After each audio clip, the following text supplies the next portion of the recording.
I have a never-ending sea of weird room decorations. Nice. I started recording. Okay. So the Minecraft head has wires coming out of its eyes by a cutout of Danny DeVito. Yes, and there are 5 spring traps in the room. There are 5 spring traps in the room? Not counting this one, this is just Spring Bonnie. One of the spring trap plushies is like my official one, and then 4 of them are my bootlegs. Yeah. Ah, okay. I won't say anything. Well, everyone will. I'll cut this part of the video out. Okay.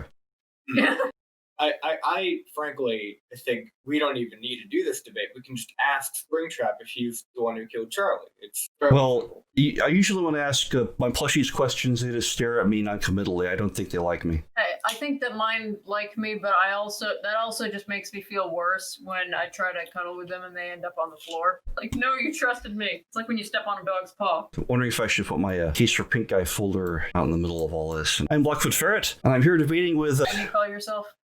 Fluff. Fluff? That works. You don't have a full name? Either Q2 or Dr. Spookulicious. And Casey, you're our moderator today. Yeah, I'm here mostly to try and make you guys clarify shit, I guess, and also to give information about the books and FNAF world and things that I actually remember, if need be. It's not a lot that she remembers, but it helps to have someone else here. All right, so our primary focus of the debate today is the Pink Guy, that infamous entity that may or may not exist depending on perspective. All right, my theories are that the Pink Guy, the Take Cake Killer, and also seen in the background of a Foxy Go-Go, is actually Phone Guy and also the teen version of Henry. I subscribe to the model that the novels have, where Charlie has 4 different forms, each of which has like a different age. So I'm thinking Henry was the teen when he did that, the older brother, Foxy.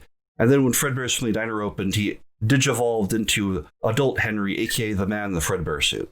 But there's a lot to establish there, so we should probably start at the beginning. Yes, well, coincidentally, I also have the model that the novels have of William killed Charlie. Damn, salt right off the bat. No, let's just do both perspectives. Let's do it in stages. I'm arguing for the side of the Pink Guy, as seen in Take Cake to the Children and Foxy Go Go, and the Purple Guy, as seen in Save Them, are the same person in every sense. They're both William Afton, and like Henry is not involved. I mean, he's involved in some things. Well, his daughter dies in Take Cake to the Children, and he references that in FNAF 6, so he's involved. Just the question is, where is he? Yes, there's always been sort of a tricky grammatical aspect to it, because if I'm like, oh, the Pink Guy doesn't exist, you're just like, oh, what do you mean? He's right there. Stated before that I don't think the Pink Guy exists, and then you take that to mean that I don't think Henry exists, which is a different claim, but to you it's not. Well, I did have to argue a long time before people realized that Henry existed in the story of the games also, but that's ancient history. We've been debating for like 5 years, so we've done this in various stages. I think that the burden of proof is a tricky thing, but I think that considering how, I'm not even sure how I want to phrase this. I'm well aware that I have an unpopular minority opinion, and the burden of proof probably is on me, but I have a lot of proof today I'd like to present. Yes, and that's, the chance that is being given to you. But I was more going to say that I think the burden of proof falls on the less intuitive claim, which is, your forte. Yeah. So, It's forte is a musical term. Okay. Fortissimo! Be loud, be strong! Sorry, I just thought something stupid. Would you like to start off with some proof in favor of the Pink Guy theory? Right. Well, we should start to the ancient days of FNAF, where a group known as 8-Bit Gaming made a video where they noticed the sprite difference between the Save Them Purple Guy and the Pink Guy in the other 2 minigames. Yes. I will add as an additional note, I think I did a comparison a while ago. I don't have it. I'd have to do it again, but I did a comparison of that thumbnail, and that thumbnail is misleading. I think they brightened up the Pink Guy a bit. Well, I've got graphics. So here's directly from the FNAF 2 pack. In different game, they have a grid that simulates like an old modder over the top of it, so it looks like it's all cut apart. But here's the actual things. You have the purple guy on the right, who does match the description of William Dave Afton in the Silver Eyes. His skull is sideways, he's bent, he's skeletal looking. All of this matches with the Save Them sprite. And then you have on the left side, you have the Magenta Man, the men we see as a Take Cake Killer and in the background in Foxy Go-Go. Now, it's not just a matter of a simple sprite difference. It's like, it's subtle. People have told me they look like almost the same. It's hard to pick out. But there are actually several different things about these two sprites. This is from the Summer Paradox that we talked about earlier. Like, for example, the pink guy has black eyes. The William sprite, I'm just going to call the Save Them sprite William for simplicity, has white eyes. That's pretty glaring. Like, the pink guy is short. Purple guy is tall, the pink guy is fat, the purple guy is thin. Pink guy has almost no neck, the purple guy looks like a giraffe. Maybe steam powered, we'll never know. The entire shape of the pink guy sprite is square, while the shape of purple guy is all rounded. There are also spring-suit heads. It looks like the Fredbear head is designed for... Let me expand this window here. Like in FNAF 4, we see heads in the back room. And here's Spring Bonnie's head. Next to it is a rounded robot head. I can pop that out so it's easier to see. And then we have the Fredbear, who's next to a square robot head.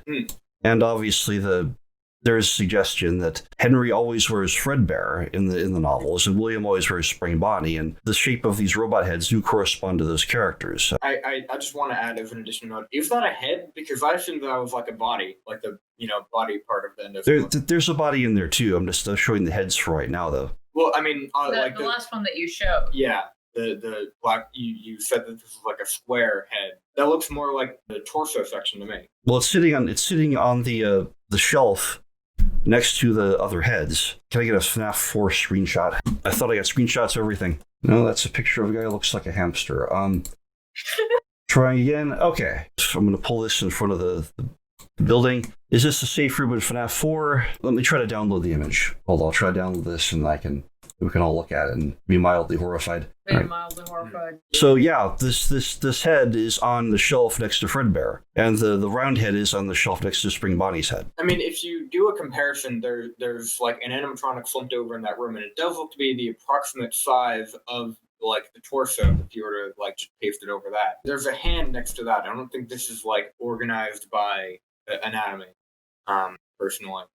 Well, you have like another head and an arm below that looks like vaguely like a human skeleton while also a robot. So that's where they're hinting like there are people's souls of these things. But there's like a heart-shaped head. I don't know what to make of that. What, the one by Spring Bonnie? Yeah, or no, the one on the bottom table. Yeah. It just, like the top of the head. I'm not sure how to. You can't really categorize that as like square or round. I don't know. Yeah, but I'm talking about the top two shelves. Like obviously. Yeah.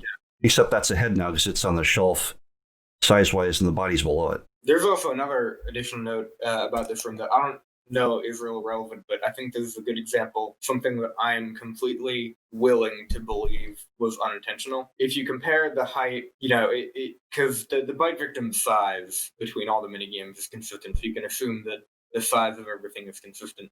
If you compare the room with, like, we see William's height in FNAF 4, and we see the height of the guy in the Fredbear suit. Neither of them would be able to fit through that door.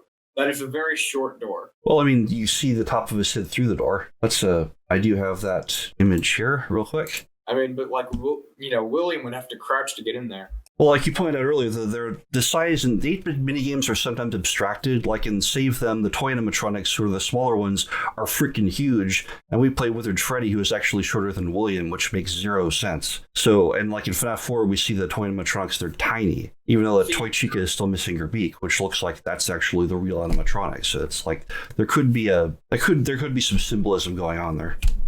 Yeah, it's interesting to me that you use that like picture of William and Sammy in that room, because I've had a debate about this before. I don't think that that's actually the safe room, I think that is the safe room, but I don't think that the room that the bite victim is in, Night 4 cutscene, is the safe room. I think that is more likely parts and service. Well, I think that depiction, the purple Easter egg, would be a depiction of the two-child event on June 26th and the FNAF 1 poster. It's like, well, we never see what's in the room. We see who goes into the room. Like the 5-child poster says that someone in a cartoon mascot suit was seen going into the room.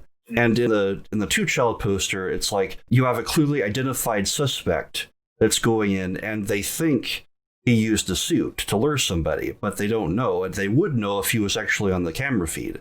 So we're looking at an identifiable human without a costume, And that's kind of what we see in FNAF 4. There's William, hi William, and then he's using the Spring Bonnie suit to lure somebody in. He's putting them in the suit. And that does look like the sprite I believe is Sammy that's also outside. I believe FNAF 4 is a collection of memories from different places and times. So there's teen Sammy above and little kid Sammy below, and it's all coexisting somehow. So yeah, the hair and the skin seem similar. And then since Sammy and Charlie go everywhere together, let's put Charlie up here. And there's her magenta shirt, which was once again one of the instances where I think the color magenta symbolizes a member of Henry's family. And she's got the toy animatronics like in the books. And there are like 4 perfect RGB color matches between those 2 sprites. Like the skin color is the same, the red accent is the same, the blue eyes are the same, the shoes are the same. And that's a creepy similarity that you see that with Balloon Boy, but you don't see that with Elizabeth's sprite. And to a lesser degree, the Freddy Bully. So I think that's saying like these 2 are really, really similar. And if the reason I think that Charlie's soul is split in 2, with part of it going into being carried off by the pink guy and made into JJ, and the rest of it going into the puppet, is that I think that Teen Charlie accompanied Teen Sammy on June 26th, and while Sammy tried on the Spring Bonnie suit, I think Charlie tried on Fredbear, and they both became the Shadows. So I'm thinking that's they blame William for their deaths as the Shadows, and then they try to get back at him by framing him for the MCI and save them. That's my model currently. It's like victims becoming monsters that kill other innocent people and keeping the cycle going. So I think FNAF is like a parable against the dangers of seeking revenge. So like 1 victim becomes 2 victims, becomes 5 victims, becomes any number of victims, etc. Yeah. Go for it. I will be completely honest. Currently, as of right now, I have no idea about the Shadows. I am totally lost on them. I've done a couple run through of like a mega thread on all of the possibilities for them, which they're just like everywhere in terms of evidence. But and I haven't gotten anywhere near finishing that. That's just a subject for another day. But I will say, when I looked into it, there was a shocking amount of evidence in favor of Charlie being Shadow Freddy, and that is one of the things that I'm most considering. Yep, that's been a part of my theories for a while. Yeah, but I want to, shift topics back to the argument that the sprites are like opposite, or they have a lot of features that are opposite, just in much every way. Because I do think that I figured you were going to open with that claim, and whenever you're talking about the big guy theory, obviously the number one bit of evidence, they look different. I don't want to say they look like different in every possible way, because there are some possible ways that they look like they're both. One of them isn't like upside down. Argue that opposites are a tricky concept, but I prepared, I believe, 7 different responses to that. Okay, well, go for it. Yeah, because I have it up on the screen right now, the details from the Silver Eyes and how they're like all different. They do seem to be related, and I do think they're members of the same family, but at the same time, they're just like a Charlie Puppet, Charlie Shadow Freddy. They're opposites there too. Before I get to like the bullet list, I was searching on Google Images and I found this image made by Loch Ness Otter, an old FNAF forums user that no longer goes on there, but he was. I remember hearing quite a bit about him in the day. Can you put it in the chat? Yeah. He created this image, which I think is a good comparison, because what I consider to be a major problem in your comparison is that you're just taking 2 examples, and in just FNAF 1 through 4, which you believe to have been planned out story, like from the beginning, possibly years before the beginning. The issue is that's too much of a small sample size, and this image perfectly exemplifies just how much variance between the sprites there actually is, and all of a sudden the differences between Purple Guy and Pink Guy don't seem so absurd. Well, you're also seeing William at different times, like the FNAF 4 sprite is before he lost weight, which is also reflected in the book. Yeah. And that was like another one of my main reasons, is that we both agree that in the books and the games, William Afton used to be more robust. and then he got like super skinny and unhealthy, which is strange to me because you're not comparing you're not comparing the pink guy in 1983 to William in 1983. You're comparing the pink guy in 1983 to William in 1987, and I don't think that they look the same in 1983 and 1987, and neither do you. I think that if you're going to take the route of this was pretty much all planned from the beginning, then William's weight loss over time should have been intentional from the start too, and thus he's like shorter and fatter here argument doesn't really hold. Well, Silver Eyes was being written. It took 10 months to write, so it was being written long before FNAF 4's release. So that part was planned, and everything I see from the FNAF 1 posters is like you see the birth of the shadows, you see the MCI, you see the demise of the original restaurant where Tea Cake to the Children happens. I see them in all those posters. So the major parts of the timeline were in place at the time FNAF 1 launched, including, I think, the Golden Bear that attacks us. I put an image down below that compares the Shadow Freddy in FNAF 3 to Phantom Freddy, who's actually Golden Freddy, and how they seem to have come from the same robot, but when seen in first person, Shadow Freddy looks very much like Golden Freddy, and I think that she's the giggling girl that attacks us before Yellow Bear attacks in FNAF 1. I got off track. Where were we? Okay. Yeah. Comparing the purple guy sprite and, you were talking maybe pre-planned out, and, yes, I think that Shadow Freddy's arc was planned at the time FNAF 1 launched, because you go back and realize that a girl is antagonizing you instead of Michael. So this thing isn't what we think it is. I'm not currently refuting your claim that these games were planned out. I don't think it's true, but that's not what I'm trying to refute at the moment. What I'm saying is that some of, and not all, but some of the differences between like Save Them Purple Guy and the pink guy in like Take Cake and Go Go Go could just be explained by William's weight loss that's, reflected in the books and that we sort of see in the games. Well, to me, that cements the idea that the guy with the glowing eyes and the royal purple color is William, even if the shade is a little different each time. But I like using FNAF 2 as a set because that game was all planned out at the same time. So all those decisions were very deliberate and designed to go together. But yes, I do see that in FNAF 3, William comes in and, Purple Guy, whatever you want to call him, comes in and smashes the animatronics with his bare hands. He definitely looks a lot more buff in this one. So there were probably changes to characters over time. He's also not wearing the badge in that one. I do find it interesting, and this is like another one of my refutations to this. It's not really a refutation against the idea that they look different, it's just possible evidence against the pink guy theory. When I look at the two appearances of the purple/pink guy in FNAF 2, and then look at how Scott chose to design the purple guy in FNAF 3, it seems to me like he was just combining aspects of both of the previous sprites, almost as if to say that those differences don't matter, because Scott has said that he always uses new games to clarify mysteries from old games, and between FNAF 2 and FNAF 3, the pink eye theory is pretty popular. It's not as popular today, some would say, unfortunately. I think it very easily could have been intentional on Scott's part to make it look like halfway, just to show like the missing link, I guess. Well, another way of interpreting that is this could be you remember the story of Dr. Jekyll and Dr. Henry Jekyll and Mr. Hyde? Well, I haven't read it personally, but I do want to point out, you always emphasize Henry Jekyll, but in your theories, Henry is the Hyde of the relationship, isn't he? That's correct. It seems to fly in its own face. Well, it's two personalities that are vying for control of one body, and so I'm thinking that.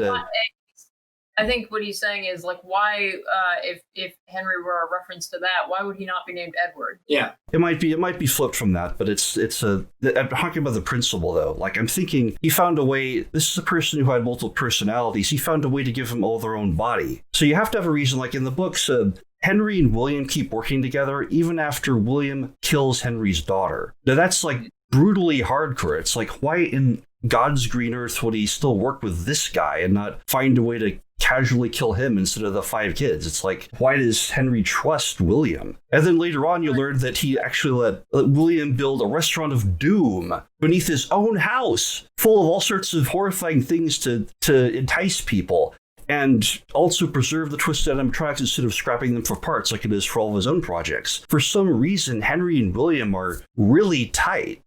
And they really shouldn't be from what we've seen. So there's got to be some reason why they're still together. And it's almost beyond family. Like, would family even still trust each other after someone killed each other's daughter? I don't think so. So I'm thinking if they're two parts of the same person, that might help explain that. There are other explanations, but first, is it canon that they continued working together after Charlotte was killed? Well, Charlotte was killed at Fredbear's family diner, and then they tried to convict William of it, but they couldn't find the bodies and eventually got off and became the... But yes, he worked back at Freddy's. He was when Michael Brooks was abducted. One of the things they remember is that Animatronic started freaking out when the technician approached the stage. And William does that same trick later on for Charlie and friends. He approaches the stage, and they start freaking out in exactly the same manner. So I think like William was actually covering for Henry, who was in Fredbear who abducted William. But yeah, William was there. They know William was there the whole time. That's why they tried to arrest him with the MCI and all that. I see no possible timeline where Henry did not recognize his own lifelong partner who came back and assumed the very same role in the very next restaurant. I cannot believe that Henry did not realize who William was. I mean, I can acknowledge that makes sense. So I think it's reasonable to assume that they kept working together after William killed Charlotte. But I will say, I don't think there's any indication that Henry knew from the beginning who killed Charlotte. Like, from when it happened. Yeah, and I had something. Sorry, I talked quite a bit, didn't I? It's fine. It's fine. You guys can. We're all it's open for them. Yeah. Relax. Go back to what were you trying to think of? Oh, yes, I was going to say, in my timeline of the games, there is a point when William and Henry do work together, and we've had many discussions about this, but I think it was only when Henry absolutely needed to keep his business alive, and then it turned out that William was just intentionally trying to buy out his business to drive it into the ground, because fuck Henry. Well, this goes back to who controlled the original restaurant, which is a different discussion, but I'm prepared for that one too. Well, actually, I was talking. Well, I mean, it sort of does. It all ties into each other. But I'd like to once again, because I'm hardly done with they look different. I'm not done with that either. I've got more examples of where magenta is used symbolically, but all right. Is it magenta or pink? Because you have conflated the two in earlier. Charlie conflates the two in the Silver Eyes also. She has like the off salmon. What is it? One of her the salmon color that Charlie had always sworn was pink, right? Casey also pointed out not that long ago, like when we were just waiting for this to start, that in the fourth closet, Funtime Freddy is described both as purple and pink, as white and purple, and white and pink. No, I think the pink comes from Count the Ways. Oh, Count the Ways. Okay. Yes. Yeah, it says that it seems like he used to be white and pink. Well, there might be a reason for that, too. If you look at the extras in Sister Location, when they're constructing Funtime Freddy, he's pink in every frame until they add blue bonbon to his hand. Then suddenly, poof, purple. And I think you see that with Funtime Foxy, too. Okay, here's the... Maybe they wanted to have it like Henry colors, and then William came in and secretly painted over it. Oh my god, that's a metaphor for what he did with Baby. Yes. Well, that's another recent discussion, too, about Bonnie in FNAF 1. The model is supposed to be blue, but in the execution, he looks purple. This might mean there's actually two entities in there. And the reason we're getting a double signal, both a pink signal and a purple signal, is that maybe we're dealing with more than one thing, or a more complex thing that's made of two other things. Yes. I put the picture of the family in the chat, by the way. Yeah. You can see Mom has purple pants, but she has a magenta shirt, and Charlie also has a magenta shirt. That is not magenta. It does not match any definition of magenta. It's just pink. It looks pretty close to the pink guy. We can view them side by side here. My number one, because I didn't do them in order in this discussion, but when I was writing out my 7 different arguments against, they just look different, so they are different. The first one that I put, I don't know if you commonly read TV tropes, but idea is just early installment weirdness, which essentially just means something used to be when a series is getting off the ground, some details haven't been fully fleshed out yet, like Purple Guy's design. You have to consider that when Scott Cawthon was drawing up these images of the Purple Guy and the Pink Guy, whether or not they may be the same person, he didn't have the term Purple Guy in mind. That's an assumption, but go on. What do you mean? That was a fan term, wasn't it? The term was made up by the community. There's no way he could have known that the community would dub him Purple Guy. Well, he's named a Purple Guy because it was a Purple Guy sprite. So, okay. He might not know the exact name, but I think he knew the nature of the character.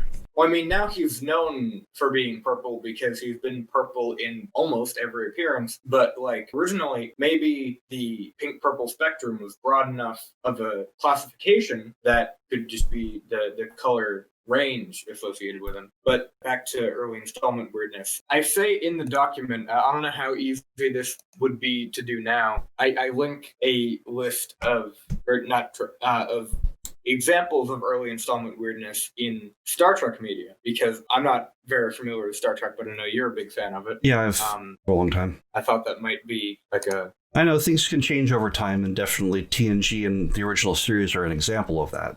But the thing is, the purple and pink / magenta color scheme does seem to be a recurring theme. Let me pull up an image of here's our heroes again, quote unquote, by Elizabeth and Charlie. And this is Elizabeth's like ice cream girl sprite, the one that actually gets eaten in the minigame. And then here's FNAF 4 Charlie, or at least the one I keep calling Charlie. And they almost look as opposite as pink guy and purple guy do. Like the Elizabeth has a much more purple patterned shirt, even though she also looks similar to the other one. They both have a red bow in their hair, although Elizabeth's is square while Charlie's is more triangular. Elizabeth has 2 buttons, Charlie has that slash. Elizabeth has like black shoes, Charlie has white shoes, which is the opposite of the novels where she actually loved black shoes. But it's looking like a color code, like Elizabeth belongs to William and Charlie belongs to the pink guy. So magenta is a running theme. I want you to try to like... I've got more, but okay. I want you to try to like understand where I'm coming from here. In a series that has been around as long as FNAF has, you can pick any color and point out hundreds of times that color appears in the series, but you can't really call it a recurring theme. I could point out 1,000 examples of blue in FNAF, but could I call it a recurring theme? I don't think colors really work that way unless... It relates to Bonnie a lot. We have... okay. Unless we have evidence that it is important whenever it shows up, like we do with purple, I don't think that there's a case to be made that it is a recurring theme. Well, isn't that what I'm doing today? Well, the idea that magenta is important whenever it shows up is based on the idea that it is a recurring theme. Well, I'm making the case now that it's a recurring theme. Yeah. I've got more stuff. Okay. I think that what he's saying is that pink can come up multiple times in the series just because it's a large series and there are only so many colors without it necessarily having thematic relevance. You're pointing to the Charlie sprite as an example, but that's only Charlie in your theories. And I assume part of the reason that you believe that it's Charlie is because it's associated with magenta, so it's sort of circular. And also identified canonically in FNAF 6 as Henry's daughter. But that sprite is? The take cake victim is. Okay, maybe not that sprite, but... Yeah, it's not that sprite. I'm saying that, yes, Charlie is the TK victim, but I don't think that sprite is Charlie that you just showed. All right, well, let's look at the graphic novel again. The magenta theme, I see magenta when I see that. Obviously, you can make your own decisions about that. Magenta / pink. It's definitely pinker than the mom's pants. But let's see, out of their notes, what else? I think Ballora in the games has to be Charlie's mother. That's the thing. Like, obviously, they're mirror universes. The two are different. But we see... My current theory is that when the pink guy stabbed Henry's daughter, he did it with a silver knife, just like how William does in Officer Dunn in the Silver Eyes, and then later claims to have loved, quote-unquote, made an animatronic. And I think that the silver can collect someone's remnant, and that when he stabbed, he took that, he found a situation where his daughter was being denied access to her own birthday party, which is usually when the Aftons will get their robot and their key to robotic immortality. So basically, by locking her out of the birthday party, Michael and the others were denying her chance to be immortal and also shunning her from the family. And Henry, concerned, stabbed her with a silver knife, took her remnant, and made JJ, which does seem to be the equivalent of Ella from the books. Here's a picture of JJ pretty quick, like the early Balloon Kids, and then here's Ella from the recent novels. And they both have the magenta cheek dots. Once again, like magenta being associated with Henry's family. And then we have Ballora, who's the mother of puppets. Here's the... Called the mother of puppets? I'll put the images on the screen here. Here's a mini arena close up, and here is the puppet close up, and here is Ballora dancing with the puppets, or with the other miniature ballerinas. I put that image in here. The ones image retrieval always takes me time. Hold on. I tried to put these in order. They instead put them in order of creation, so it's a little bit hard. But yeah, like her kids, like in night 4 when her abdomen's living mill gets shattered, it makes some of those. Like her kids look like her, just like baby's kids look like her. Baby produces miniature babies and Ballora produces miniature ballerinas, but like they all look disturbingly like the puppet. I think, and Ballora also has the magenta cheek dots on her, which would be in line with JJ and Charlie, at least Charlie in my theories. I think it's somewhat telling, I suppose. I remember a discussion that we had like months ago that I pointed out that in your model of the games, Ballora has 3 children, but there are 4 mini arenas there. And the exact number of mini arenas seems like a detail that you would consider important. It's like... well, except that she's scooped every night and at least 20 crawl into Michael after that. And if this many are born every night, this has been happening for 30 years, then there could be an army of mini arenas. But yeah. I mean, those are 4 that she's posing with. And they all say baby. They make baby in a pantomime, which I'm still thinking about. I mean, maybe they're just babies. Maybe it's not the proper noun baby. But yeah, I think it's because you did consider that for a while. Like, I pointed that out to you and said, consider it, and you did consider it.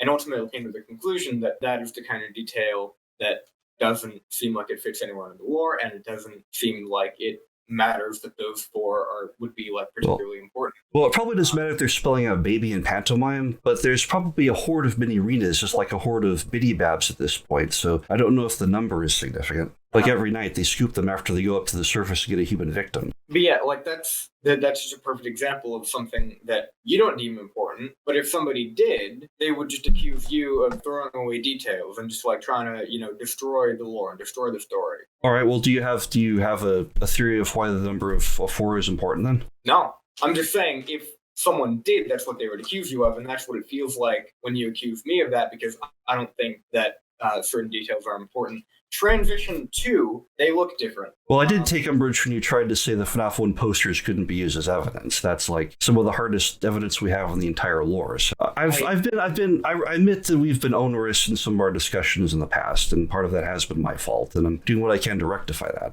I wouldn't try to suppress someone's theory in such a manner just because it contrasted with mine. Number 2 on my list of possible, I don't want to say refutations, but just explanations for this. Did you want to say something? I sort of did a while ago, but there didn't seem to be a point where I could say it. You said that Charlie was stabbed with a silver knife? I believe so, yes. Where does the silver knife come from? I did read the scene where Spring Bonnie Williams stabs Officer Dunn, and that was a silver knife. A knife is also involved in Henry's suicide. Like the robot has a knife, and then also in the final confrontation between Charlie and Anti-Charlie, quote unquote, aka Baby, and the end of the 4th closet, Charlie resolves that by having Dad's knife, hits his suicide bot with the same knife, stab all 3 of them, her, Ella, which they both have memories from, and Baby together, connecting them with this metal knife. And then my reading of it is that Charlie realizes that both of them are girls who have had shattered lives. Both of them feel incomplete. She tries to, and that Baby's supposed to be her ultimate form anyway. She transfers her remnant through that connection into Baby, and they basically do a Steven Universe style fusion, where they both become the adult Charlie that was supposed to be. And like Charlie like symbolically pushes Ella along the knife toward Elizabeth. And a theory that I want to propose is that just as I think the pink guy took some remnant from Henry's daughter, her name might be different in the games, but we'll just say Henry's daughter, and made the robot JJ out of it, which would be the game's equivalent of Ella, I think that William might have done the same with a puppet and create Elizabeth. That's why I think we're getting a little off topic. So just to clarify, when you were talking about the silver knife, were you talking about the books, or are you just saying that like it's probably a silver knife in the games too, because that's what it looks like? It was first revealed in the books. The pink guy does something to Henry's daughter outside. He walks up to her and seems to drain something from her. It's like she gets grayer and grayer, and tears get longer and longer, and then she becomes like a specter. But it's like something's being actively drained from her during that sequence. And I'm thinking Dad's collecting a remnant so he can go get a robot for her so she can be immortal. because the rest of the family are not letting her have the birthday party and not letting her have Chica. So I think it's in a backwards way, mad scientist father is doing what he thinks is best for his daughter, even though to everyone else it just looks like a serial killer. So in the game, or not in the games, in the books, Charlie, like the baby Charlie in 1982 or 1983 or whatever, is killed with a silver knife. Like that's another example of that, like confirmed. I'm still piecing together that part of the exact timeline. Okay, because I thought you were saying that it was true in the books in that specific murder, and that's that weren't true. Well, we don't actually know what happens to the real Charlie when she's abducted by William. It's like, do we ever learn if William has a wife in the novels? But suddenly he has. It is never mentioned William having a wife or baby or Elizabeth having a mother. Right, that's really interesting because suddenly William has a daughter, though. Her name's Elizabeth, and she's in Baby. There's always been a weird connection I've seen between like the puppet and Elizabeth in the games. Like in FNAF 4, the voice at the end that says, "I will put you back together," uses the pigtailed girl's very same text color. That would seem to link Elizabeth to the puppet in the games, and then in the novels, you have who I think for all the world looks like Shadow Freddy, a terrible, horrible, twisted version of Charlie that likes to kill people, who's after her in Baby. So like this time, Baby seems like the Shadow Freddy. And it's like you have Charlie on one side, you have Anti-Charlie on the other. And I'm thinking that Elizabeth is somehow linked to Charlie. And I've been pondering this for years, like how that could be. What if the remnant that the puppet absorbed after the pink guy left was used to build another little android girl, and this one was named Elizabeth? That would mean like both Charlie and Elizabeth were also two parts of the same girl, and fusing them together at the end would make sense because you're just putting her back together. But I'm thinking like maybe Elizabeth, quote unquote, is what remains of Charlie after William abducted her. Or maybe she just brainwashed her into thinking she was someone else. I don't know. I mean, all that sounds like possible, I guess. I haven't really covered the books like extensively. I mean, I only just like finished reading them recently. You'll love the last novel is really good. Yeah, so all of them really good, really. Yeah, I mean, I want to go back to number 2. We're only on number 2 on my bullet list. That the pink guy is just a zoomed out purple guy. It's a frustrating argument to make, and I'm sure you know why, but I'm getting to it. It was pointed out to you that a lot of the differences between the purple guy and the pink guy also appear between the two sprites of the yellow fellow in Midnight Motorist. The two sprites that we have a lot of very similar differences to the purple and pink guy sprites. That's correct. Do you have a copy of those, or should I pull them up? Oh yeah, you can pull them up. I found it honestly hilarious because, like, you know, from your perspective, you have two choices. Either the purple guy and pink guy differences don't matter as much as you thought they did, or the differences between the two sprites of Midnight Motorist mattered way more than you thought they did. And you chose the second one. And I'm not sure how to argue against that because it's consistent logic, but I just disagree with it. I'm thinking that actually hints even more that like there's two guys in one body in that minigame. The Five Nights at Freddy's folder was underneath your window, so I had to close it for a second. Let's see, FNAF 6 textures. You have a case where the orange guy, the guy we see by the house, is like all round and slumped over, like William. And that the sprite we have before is brighter yellow with a square head, like the other one. And it's like there's this dichotomy where these two guys have to be the same guy, but they're obviously not the same guy. They're very different. Why is that? I'm thinking this is bringing even more attention to the difference between the pink guy and the purple guy. Like the minigame is designed to make us think about that, trying to find the sprites. FNAF 6 textures.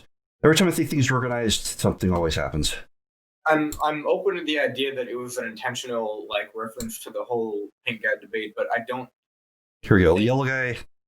And I don't think that it's why that those two sprites are of different people existing in the same body. Well, they are literally the same person. We as the yellow guy approach the house, and the moment we get near the house, we suddenly turn from that square thing into this round thing that's darker orange.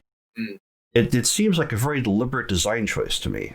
And maybe that's Henry and William when they were together in one body, like Jekyll and Hyde. It would have to be an image from the past because in Midnight Motorist, everyone drives on the wrong side of the road. So this is not the United States. This is actually England, most like. So this would predate everything. Yeah. And it's part of why I wonder why Elizabeth has an English accent, because if she was a young kid at the time, like if she grew up in the United States, why does she still have a William-like English accent? And if she was what came from the puppet, which was already able to float and probably already had some of William's remnant in it, she might have some of William's Englishness in there. So that's why I thought might explain her accent. But going back to the two guys, yes, it's a scene from England. Somebody runs away. I think it's probably William that actually runs away, like from an abusive household. That's my current reading on it. I agree with that. It's weird when we agree on things. I'm not used to it. Neither am I, but stranger things have happened. Lightning strike. Theme song. But I think it's simple and not necessarily provable, but it is an explanation for why Pink Eye could potentially look different, that if you zoom out, some details have to get removed, or more accurately, if you zoom in, there's room for additional details. The most Yeah, there is a noticeable shade difference there. If I had to rank them, which I guess I've done in my head, I'd say that the different eyes are, like, between the purple guy and the pink guy, are like the most convincing thing. I've actually asked you on a discussion before multiple times to name a difference, a trait of the pink guy that doesn't appear on some form of what you believe to be the purple guy. The white eyes. Yeah, and your answer is always the eyes. So I'd say that's the best detail, but I feel like zooming out and zooming in explanation could deal with that. Like the dots would just be, so small. You could even make the case that Scott was going for they're just obscured by the scan lines and Eve's like shady, and I don't know. Well, you're assuming that there's no significance in just the yellow guys, the orange guy zoomed in to the point where it's pixelated and it looks square, but I don't think reducing the size of the orange guy would produce a perfectly square sprite like that. But I think there would be some corners. It wouldn't if you just shrunk it in Photoshop. Right, that's what it would. I don't think Scott would just want to do that, because that seems Square sprites are easier to animate. Yeah, there's that. Well, my big rule of thumb is whenever an artist seems to have done something deliberately like this, I figure they do it for a reason, and I look for the reason. Like here, yeah, deliberately is open to interpretation. That's if you interpret something as being done deliberately. But sometimes things that you think are deliberate, Barry thinks aren't, and sometimes things that he thinks are deliberate, you think are just not important. So you think it's just a coincidence that the orange guy and the yellow guy resemble the square and round appearances of the pink guy and the purple guy? I mean, like I said, I think it's possible that it could have been a reference to the pink guy debate, but I don't think that the takeaway that we were supposed to get from it was that both the two Midnight Motor sprites and the two purple and pink guy sprites are different people. All right. Well, I think I agree with Matt Pat that the Midnight Motorist is telling that it's linked to the Take Cake to the Children, even though if it's a different place and time. I call it like time link. They're designed to be compared and contrasted. But you also get a situation where you can try to go to Junior's, which I think is a stand-in for Freddy's, and someone doesn't let you in the door. So I'm thinking we probably are a Henry-like entity in Midnight Motorist, and we just finished the stab and, well, anyway. So overall, you don't think that it's possible at all that the purple guy looks different from the pink guy because he's just more zoomed in and there was opportunity for more features? Every time I make a theory, like literally every time I make a theory, someone says, is it just a pattern you're seeing from what's the big convoluted word for a guy who sees meaning in everything? It's like, oh my gosh, it's the picture of a Krusty the Cloud and this loaf of bread or something. It's like, there's a word for that. But sure, why not? The thing is, this is consistent. I point out the various cases from Magenta are used, and I didn't cover this earlier, but Mappa thinks that Ballora is William's wife, but she can't be because of how the characters address each other in sister location. Elizabeth, at one point, calls Ballora by proper name. It's like, Ballora, but she also calls William in FNAF 6 Daddy. So William's her daddy, but Ballora is not her mom. And then you have Henry in FNAF 6, I'm sorry, Elizabeth, calling her by her formal name, and then talks about the Take Cake victim as my daughter. So he's also saying, logically, that Elizabeth isn't his daughter. So I'm thinking, like, Ballora is a mother. She's not William's wife. She's not Elizabeth's mother. So I'm thinking she's Charlie's mother and Henry's wife. Go on. We also see that in Ultimate Custom Night. I think that, once again, this is a phone guy like Teen Henry, the one that was eaten before FNAF 1 by Shadow Freddy, which would ironically be the shade of the daughter he killed at the very beginning of all this. One thing you notice is, like, the only character that seems to like him is Ballora. and she's like flirting with him. It's like, we've got to stop meeting like this, or admit it, you wanted to let me in, and stuff like that. And if it isn't Henry, she's being really creepy right there. I mean, you just said it was teen Henry, so she's being creepy either way. But well, Chummy and Charlie were already born by the time that Take Cake to the Children happens. Yeah. Well, that's part of my overall theory. I think William didn't approve of Henry marrying Ballora, so he gave Freddie the star position to Michael, and Henry was like all up in arms over that, so he went and made Fredbear. It was a better version of Freddie, and then sabotaged the restaurant, went and made his own huge company, then came back and bought out the struggling restaurant. And it's like, okay, now we're doing things my way. So he's like the disgruntled disenfranchised oldest son. That's my model. Obviously, you're probably going to object to it in many different places. I think it was interesting when you said, like, every theory you make, someone says, like, that just doesn't matter. You said to me literally yesterday on Discord, I couldn't find the exact quote, but are you sure you're just seeing what you want to see instead of what's actually there? That was what you said to me yesterday. Uh-huh. That's because you've said to me 500 times before that. So I just thought I would return it for once. I mean, if it works, it works. But I'm just trying to get like a gauge, because I don't think you actually answered the question directly. Kind of went off track. Okay, so I say I see a pattern. You don't think it's an actual pattern. You think I'm just seeing things. Well, the question I was going to ask is, as opposed to the zooming in thing, you don't think that zooming into the pink guy would like produce? I don't think it would make his eye color reverse or change all of his opposite physical characteristics. No.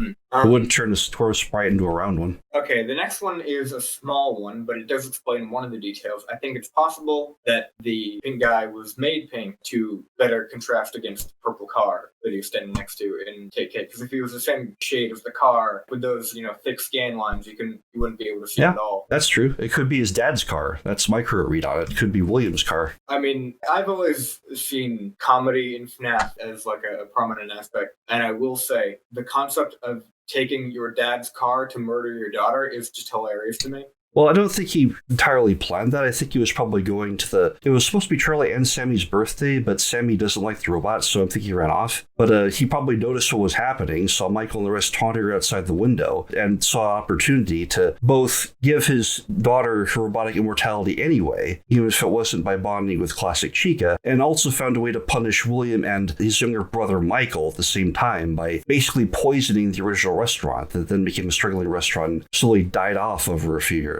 There is a theory, and I was going to mention this earlier during the Silver Knife discussion, but it's relevant again now. There was a theory that I saw like years ago, but I think it still could be possible, just hasn't been talked about in a while, kind of like the pink guy, that the murder in Take Cake wasn't even intentional, that those 8-bit graphics are trying to convey that the driver hit Charlotte accidentally and got to try to save her, but it couldn't. Well, he drove up beside her, got out of the car, and then stabbed her while she was still alive. So I don't think it was an auto accident.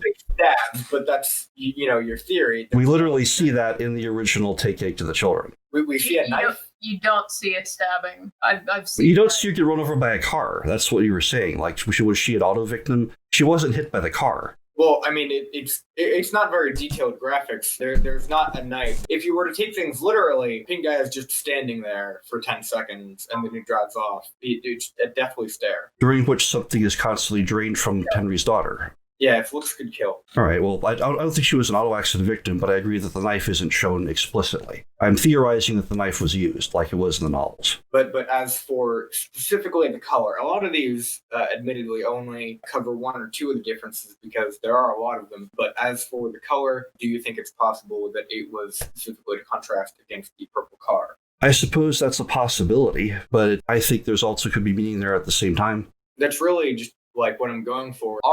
Are my theories possible? It's all possible. None of this has been confirmed yet, but I see a consistent pattern of all sorts of divergent pieces of lore converging to these conclusions. They aren't things I just pulled off the top of my head. I've been hammering and refining these things literally for 5 years now. One item I wanted to go back to is the ownership of the original restaurant. Like, who controls the place? People like to say, like, William stabbed the girl outside, but that's not his style. Time and time again, we see William kill people in back rooms, secretly. And name the times. All right, the novels, like the back room, he goes and gets Charlie then. And then June 26th in FNAF 4, we see William putting someone in Spring Body and the door closes ominously. I think that's the two-child incident. But usually serial killers have a modus operandi, a way they do things, and this is the complete inverse of Williams. William does stab somebody in the novels. Yeah. Talked about that earlier today, Officer Dunn. Yeah, but not, he doesn't do this on the sidewalk outside in business hours. He makes sure he lures him inside and gets him right next to the costume and then jumps him. How do we know? Never mind. I just think that in the games, there is only one instance of William luring children to a back room and killing them. That would be June 26th with the shadows, yes. Yes, but there's only one instance of that. I don't think that's enough time to set a precedent. And actually, in my theories as well, there is only one instance of that. Well, it was one example out of several. I was trying to establish who owned the original restaurant. Yes, and you're doing that using, like, asserting Williams' MO. I have... Well, I was going to say it didn't make sense because William owned the restaurant, so he basically sabotaged his own establishment by killing someone on the pavement outside, which doesn't make sense. But the actual argument for who owned the restaurant goes back to the interview at the start of Sister Location. In this long document... All right, go do your document. Yeah, I have an exact refutation of the claim about Williams' MO. And that's not like me just being like, what? Like, man, your theories are so crazy. This is okay. I think that people say all the time. Present your thing. I'm trying to find it because I think I scrolled past it and it's scrolling very slowly. Yeah, I have that problem here too. I have to make things simpler, I put like 500 images in this folder, and that because there are 500 images in the folder, I can't find anything I want. So that's great.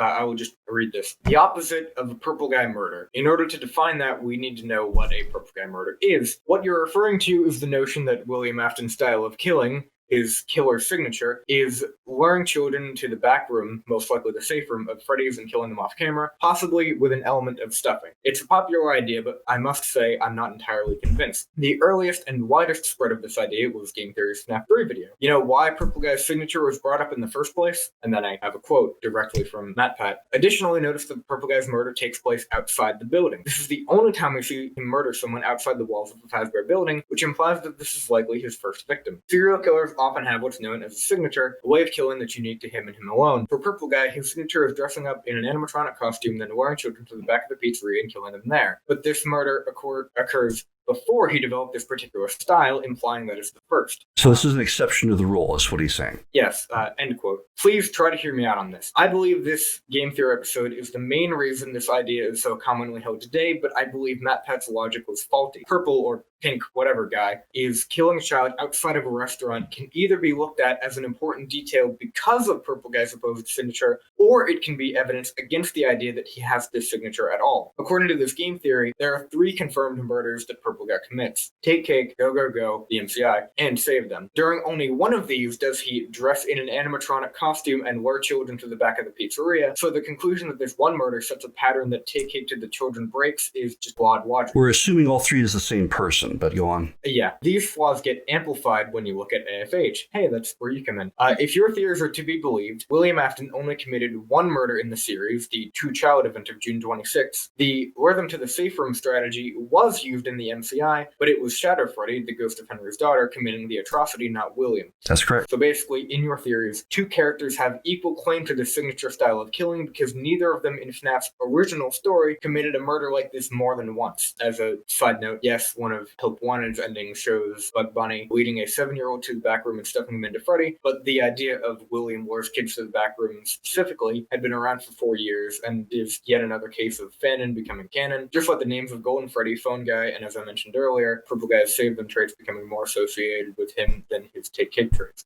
Well, the fandom can give people whatever names they want, but I still think like the Golden Bear that attacks us in FNAF 1 was actually Shadow Freddy, and one of the greatest sleight of hands was that the fandom named that Golden Freddy, not realizing that the kid victim wasn't even who we saw in that first game. But anyway, going back, my question is the motive. Why would William kill Henry's daughter outside the restaurant like this, in a way that could not possibly be hidden? There's still one last paragraph paragraph of this explanation. If you still believe, after all that explanation, that luring kids to the back room is a signature of William Afton's, then that's great. You know why it's great? Because MatPat just gave my second answer to the question of why does Pink Guy commit the opposite of a Purple Guy murder? And it's pretty simple. If this is before the MCI, then it's likely he hasn't developed the signature yet. That's what tipped MatPat and many others off to the conclusion this was the earliest murder in the first place. Okay, so you're assuming this pattern has little relevance to the motivation. I'm saying I don't think that is William's pattern at all, but if it is, then Take Cake would just simply be before. Well, that was the first item I wanted to list as to one reason why it didn't intuitively seem to be William, but the biggest one would be motive. Does he have an answer for why William is killing kids on a basic level? No, I don't.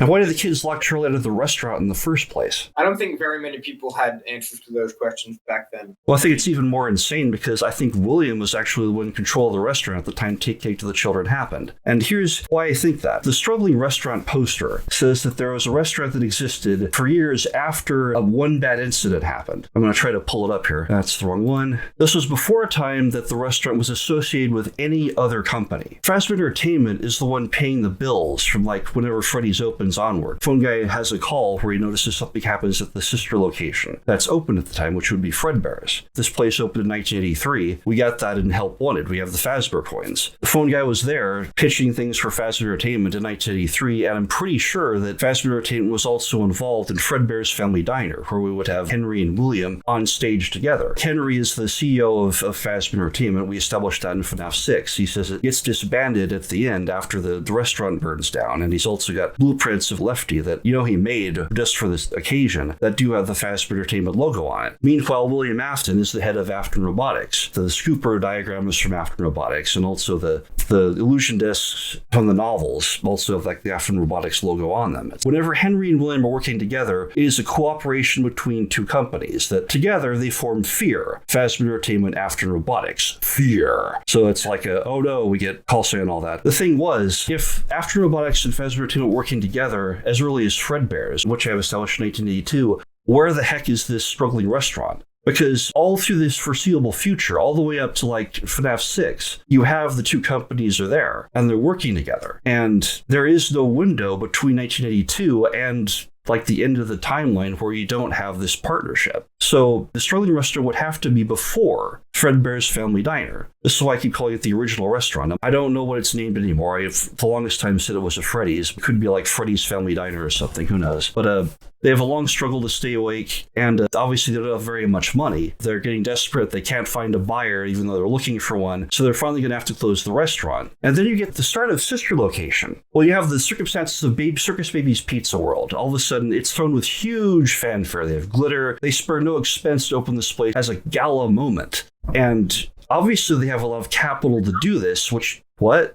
Is that in the novels or the games? This is the games, actually, now. We're talking about the trailers for Ann Baby's testimony in Sister Location. She's talking about when her restaurant was open for one day. The trailers say once the accident happened, the whole fleet of cars came and tore everything down in a single night to cover everything up and made the gas leak and all that. It sounds like whoever put this place on had a lot of money, which the struggling restaurant would not have. Now you go back to the beginning interview where the voice actor, who is credited as being a board member in the voice credits of Sister Location, is interviewing a person we assume would be William Afton. And the first thing I'd like to note is that they're asking William for intimate details about how Baby works. Now, immediately, like I keep saying that the novels are a mirror universe to the games. In the novels, all William did was figure out Baby's method of walking smoothly. All her deeper secrets were things that Henry had. So Henry, in the novels, is the master robot builder, and William is his wannabe assistant. Yet in the games, here we have these executives asking William why he made certain design choices, and he's not cooperating. Like he says, she can sing, she can dance, she's got helium tank built in so she can inflate balloons right at her fingertips. And he tells her all these things, and the guy says, with all due respect, Mr. Afton, those aren't the design choices we're looking for. Right away, William is not in control of this situation. If you were the CEO, they would not be talking to him like this. They're being polite, but they're also being rather forceful. It's like, you know something and we want to know it. Now, it's hard for me to conceive how these couldn't be representatives from Fazbear Entertainment, because 1983 on, Fazbear Entertainment signs all the checks. They own the place. And Henry owns the place at the end of the timeline where he burns down the original restaurant at the end of FNAF 6. Fazbear Entertainment owned it then. But did Fazbear Entertainment own it in the beginning? I don't think so. Do you remember Barry's explanation for who the board member is? Do you think it's a safety inspector? Yes. All right.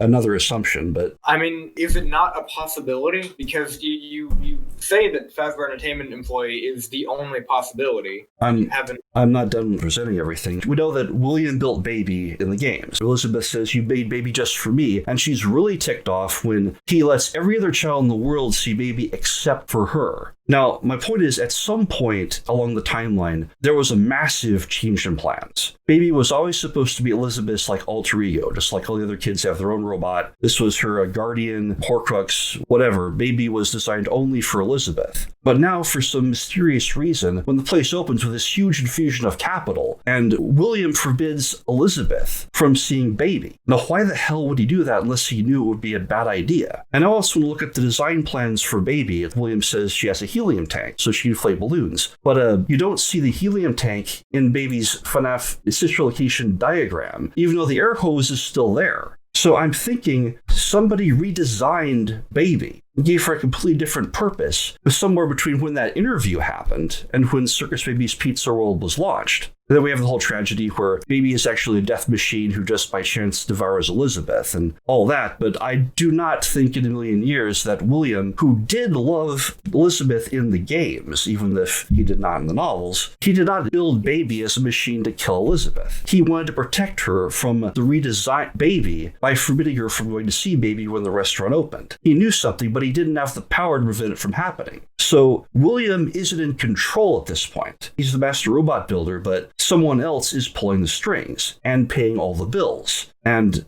99 to 100, that's Fazbear Entertainment, Henry's company that just swooped in at the last minute and bought out the place. So I'm thinking Fazbear Entertainment is the invader who just made a hostile takeover of Williams' operation, Afternoon Robotics, and Williams' Afternoon Robotics was the one company that controlled the original restaurant. Which makes absolutely no sense if William himself poisoned his own establishment by murdering someone on the street outside. Why would he do that? If he owned the restaurant, wouldn't it make more sense if he just wanted to kill Henry's daughter to lure her into the back room and do his usual style? You say it's not his usual style, but just an example. There are so many other safer ways he could have done that, instead of doing it in such a way to make sure that his place, his reputation was tarnished. On the flip side of that, if Henry's side of the family is the one that's not welcome, which in Charlie's case certainly seems to be the case, all the kids try to lock her out and all that, then it would make sense for him to get revenge on Michael, who's now parading about in Freddy, even though he's keeping Charlie locked out of the restaurant, and William, who passed his oldest son over for the youngest son. And so he does a double whammy. He makes sure that Charlie gets her immortality by taking a remnant, and also makes sure that the horrific murder tarnishes the original restaurant so that it starts losing funding, it's struggling, it needs someone to buy them out. Meanwhile, Henry goes off and makes Fazbear Entertainment over the last 10 years. He gets a lot of capital, and then, just when Williams' operation is ready to go under, he swoops in and takes over the place. It's like it says, "Give me all your secrets," and William isn't cooperating. So I'm thinking Fazbear Entertainment staged a hostile buyout of Afternoon Robotics when Circus Baby's Pizza World was launched, and that this means that William, Afternoon Robotics, controlled the original restaurant at the time Take Cake to the Children happened. So I don't see why in a million years William would be the murderer and Take Cake to the Children. He has every reason not to, and no reason I can see for that I can conceive of. The only person who seems to have gained anything from Take Cake to the Children is Henry, who suddenly shows up as the star of the next restaurant, Fredbear's Family Diner. It is better than Freddy Goldensuit. I mean, William's life work got corrupted, and the animatronics he was supposed to make as the best friends for his family turned into monsters that started killing people. And then Michael, who was the star of the show, suddenly gets reduced to a second-tier security guard who gets his head bitten twice. And like a... Slow down to allow for response. There were a lot of pieces I had to put together, but that's basically it. Everything I see from sister location and so forth leads me to believe that William and After Robotics controlled the original restaurant where Take Cake to the Children happened. You can do a rebuttal now. I would like to point out something that you said almost at the beginning of that was that in the novels, all William did with Baby was allow her to, it was He worked on her ability to walk smoothly, and he spends like all the third book trying to figure out how Henry put part of his soul into a robot, because he doesn't know that. And in the... in question is not baby. I don't want that to sound misleading. Well, what's the question then? You said he spends the whole book trying to figure out how Henry got his soul into a robot. Since we were just talking about baby, it might sound, when you say a robot, you mean baby. But the person that Henry put himself into that William is trying to study is Charlie. Right. Charlie through teenage. Yeah, Charlie has special things about her. She is working flesh that even though she has fake blood, it still is capable of every other human capacity to grow. She can exercise and get more buff. She can bleed. She can eat, all these other things. Clearly, Henry was a genius when he put her synthetic flesh together and all that. But there's a contrast I wanted to highlight. Like, William spends all his time in the novels trying to learn Henry's secrets. Henry in the game spends all his time trying to learn William's. Starting from the interview in Sister Location, also to the end of FNAF 6, where he says, I don't know how those breaths of life got into those robots. William did know that. That was his magic. He knew how to put souls in robots, and Henry spent all this time trying to figure that out. And I think that's the reason why he has to trash the company, because Phasma Entertainment was relying on Ballora and the Funtime animatronics to do the soul harvesting. They could work with them, things that had already been built, but I don't think they know how to build robots like that. I don't think they can replicate William's work. I'm not part of this debate. I just wanted to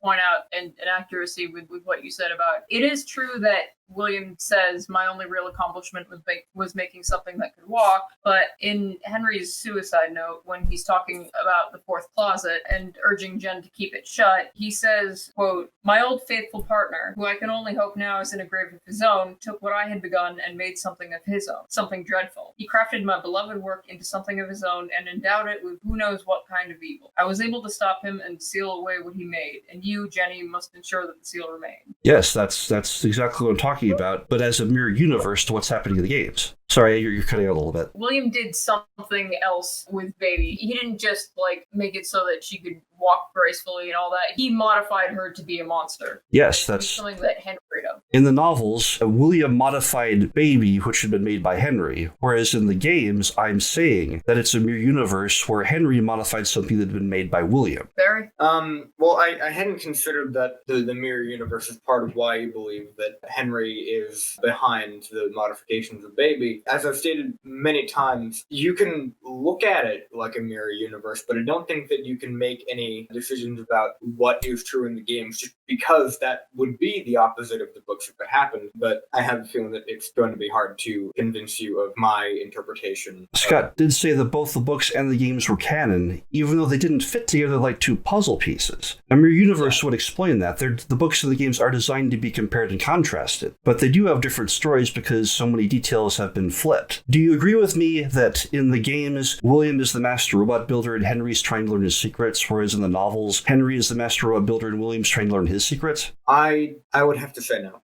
Why not? I'll go through my interpretation because you went on a rant for 10 minutes, just explaining the whole relationship that William and Henry have. And I think almost everything from that is the opposite way. So let me just go through that. If I were to summarize it, I think that William's motivation against Henry, killing his daughter, buying out his company and running it into the ground, possibly framing him for the missing children incident and getting him put in prison until FNAF 3, all of that is just disproportionate retribution because William blames Henry, the creator of Fredbear, for the death of his son. That's what I believe. So you still think William is in charge? In charge of what? The company. When? Freddy's in 1983. In 1983? Well, who do you think's in charge of the restaurant in 1983? Or 1987? In 1987, I think it's William. Well, then you mentioned this newspaper, and it's still, up. I have a completely different interpretation of this than you. I believe that this is after... Well, I believe that all of the newspapers in FNAF 1 are just about the same incident, the missing children incident, and I think that this is the last one describing the FNAF 1 Freddy is open in 1983. going to close down. If William was in charge, why is he acting as a night guard under phone guy? I'm putting that note to make sure I don't forget about it. Okay, I'll continue explaining then. I believe this is about the FNAF 1 location open from 1983 to 85, maybe. I don't know if it's exactly clear, but I think that it's the last newspaper about that restaurant, about that incident. And it is... Which one are you talking about? The 5-child, 2-child, or the struggling restaurant? The local pizzeria is set to close by year's end. Okay. That is the last one. You think it's the first one, I think it's the last one. And I think that they're all about the same incident, the 5-child MCI incident. And I believe that the company is bought out just after this newspaper, but I think that it's Afton Robotics buying Fazbear Entertainment just before FNAF 2, instead of what you believe being Fazbear Entertainment buying Afton Robotics just before the FNAF 2 restaurant opens in 1983. Then why is William acting as a night guard under phone guy? Yes, I've talked about this before. I do think William is in charge, but I also think that he is acting undercover as part of his plan to just ruin the company. I think that's what Saved Them was for. He might have intentionally, no good owner who isn't trying to tank the company looks at something like the Mangle and is like, yeah, that's safe for kids. Well, I agree that William is trying to trash the company because he saw the Save Them massacre and lied about it to Phone Guy. Phone Guy only learns about it on night 6 after William has already assured him William is the first night guard. That was the day shift during Jeremy's shift. But William assures him that everything is fine and then quickly runs away when the truth comes crashing down. So I don't think William is trying to help Fazbear Entertainment at all. Yeah, so there's that small just nugget of agreement there. But for the most part, I think that is just him undercover. And part of the reason I believe that Afton Robotics is in charge, if I may go off on a small tangent. Go for it. Another thing that we agree on is that FNAF 4's bedroom defense segment, as you call it, is a mimic of FNAF 1. That's a pretty common observation. Bonnie, Chica, Freddy, and Foxy basically come from the same places. It's definitely intended to be a reference to that. I think that the first trilogy was mirrored sort of in the second trilogy of games. I think that FNAF 4 was meant to mimic FNAF 1, FNAF 2 Location was meant to mimic FNAF 2, and FNAF 6 was meant to mimic FNAF 3. Similarities between FNAF 3 and FNAF 6 are obvious. We have Springtrap, we have everything getting set on fire at the end, we have technology from the Stone Age, we have luring people using audio. There's a lot of interesting elements there. And I think the main comparison that I can make between FNAF 2 and FNAF 5, sister location, is the animatronics that we're dealing with. A clown-esque design, like a clown and human-based design with a metallic, shiny nature, and most importantly to me, a connection to a criminal database, because that's established in FNAF 2, but in sister location, in the source code, we got different directories, and we saw that something about Afton Robotics was connected to a criminal institute. We saw in the source code before sister location. So I think those comparisons are important. I think it's telling us that the person who designed the Funtime animatronics, and most likely Baby, is also the designer of the toy animatronic. And the source of money that Fazbear Entertainment suddenly has after being for the cliffhanger at the end of FNAF 1 establishes Afton Robotics in the 5th game. That is my stance. Okay. I'd like to bring up a point that, yes, Afton Robotics is still certainly a thing because we find the Scooper diagram credited to Afton Robotics in sister location. But William has been inside Springtrap for 30 years. Just because Afton Robotics is still a thing doesn't mean that he's at the head of it right now. I did have a theory for a while that the company was passed down to Michael at some point and that he was in charge, but I don't think that was ever fully fleshed out. Well, he comes in and wrecks it. There is a new restaurant opening up that seems to have been created by William in the Twisted Ones, despite the fact that he is in Springtrap. So that doesn't make it impossible. Do we know whether... Okay. Yeah, I mean, the Color Brothers focuses a lot on how somebody could run an entire company whilst in a Springlock suit. That is a running theme in that video. Let's say I had a thought just a minute. Or we just... Was it the paychecks thing? Because I thought you were going to mention that a while ago. Yeah, after Fred Fazbear team is paying the paycheck, they mentioned Michael comes in and basically shuts down the sister location facility, so he's not the one that's running it. I'm actually thinking that Shadow Freddy is the one that's running it, because remember, every animatronic escapes except Yendo, and Yendo acts looks very much like FNAF 1 Golden Freddy during the custom night. Very much like a stand-in. And then we see, like, at the end of FNAF 6, Lefty could have Yendo's endoskeleton inside. And Lefty is definitely designed to fuse with the puppet. So it might be an example like what I think happens at the end of the fourth closet, where Charlie and Anti-Charlie recombine into one girl. Lefty basically does that by eating the puppet. So I'm thinking, but before then, the mini-babs were mentioning they only run off when they mention she's watching them, but Baby was there earlier, and Baby didn't scare them off. It's only when some other female person was watching them that they left. And then we have the private office where someone else has residence there, and in night 4 we hear a voice that isn't Baby's, that keeps calling us dummy, talking about our situation, and puts us in that suit, which looks like Funtime Chica from her old restaurant, which I think was Chica's Party World. That's another part of the timeline. I'll link my timeline here real quick. People want to read that in the meantime. But, I have Chica's Party World potentially before the first Fazbear Entertainment or after Robotics. It is the first after Robotics restaurant in my timeline, but it's like before Fredbear's. Well, anyway, you have that whole conversation between FNAF World and ScottGames.com, where FNAF World is using the dummy voice, and ScottGames.com is basically the escaped animatronics. They're talking about kicking out Elizabeth, and then wave by her, and then someone says, "I'm still here."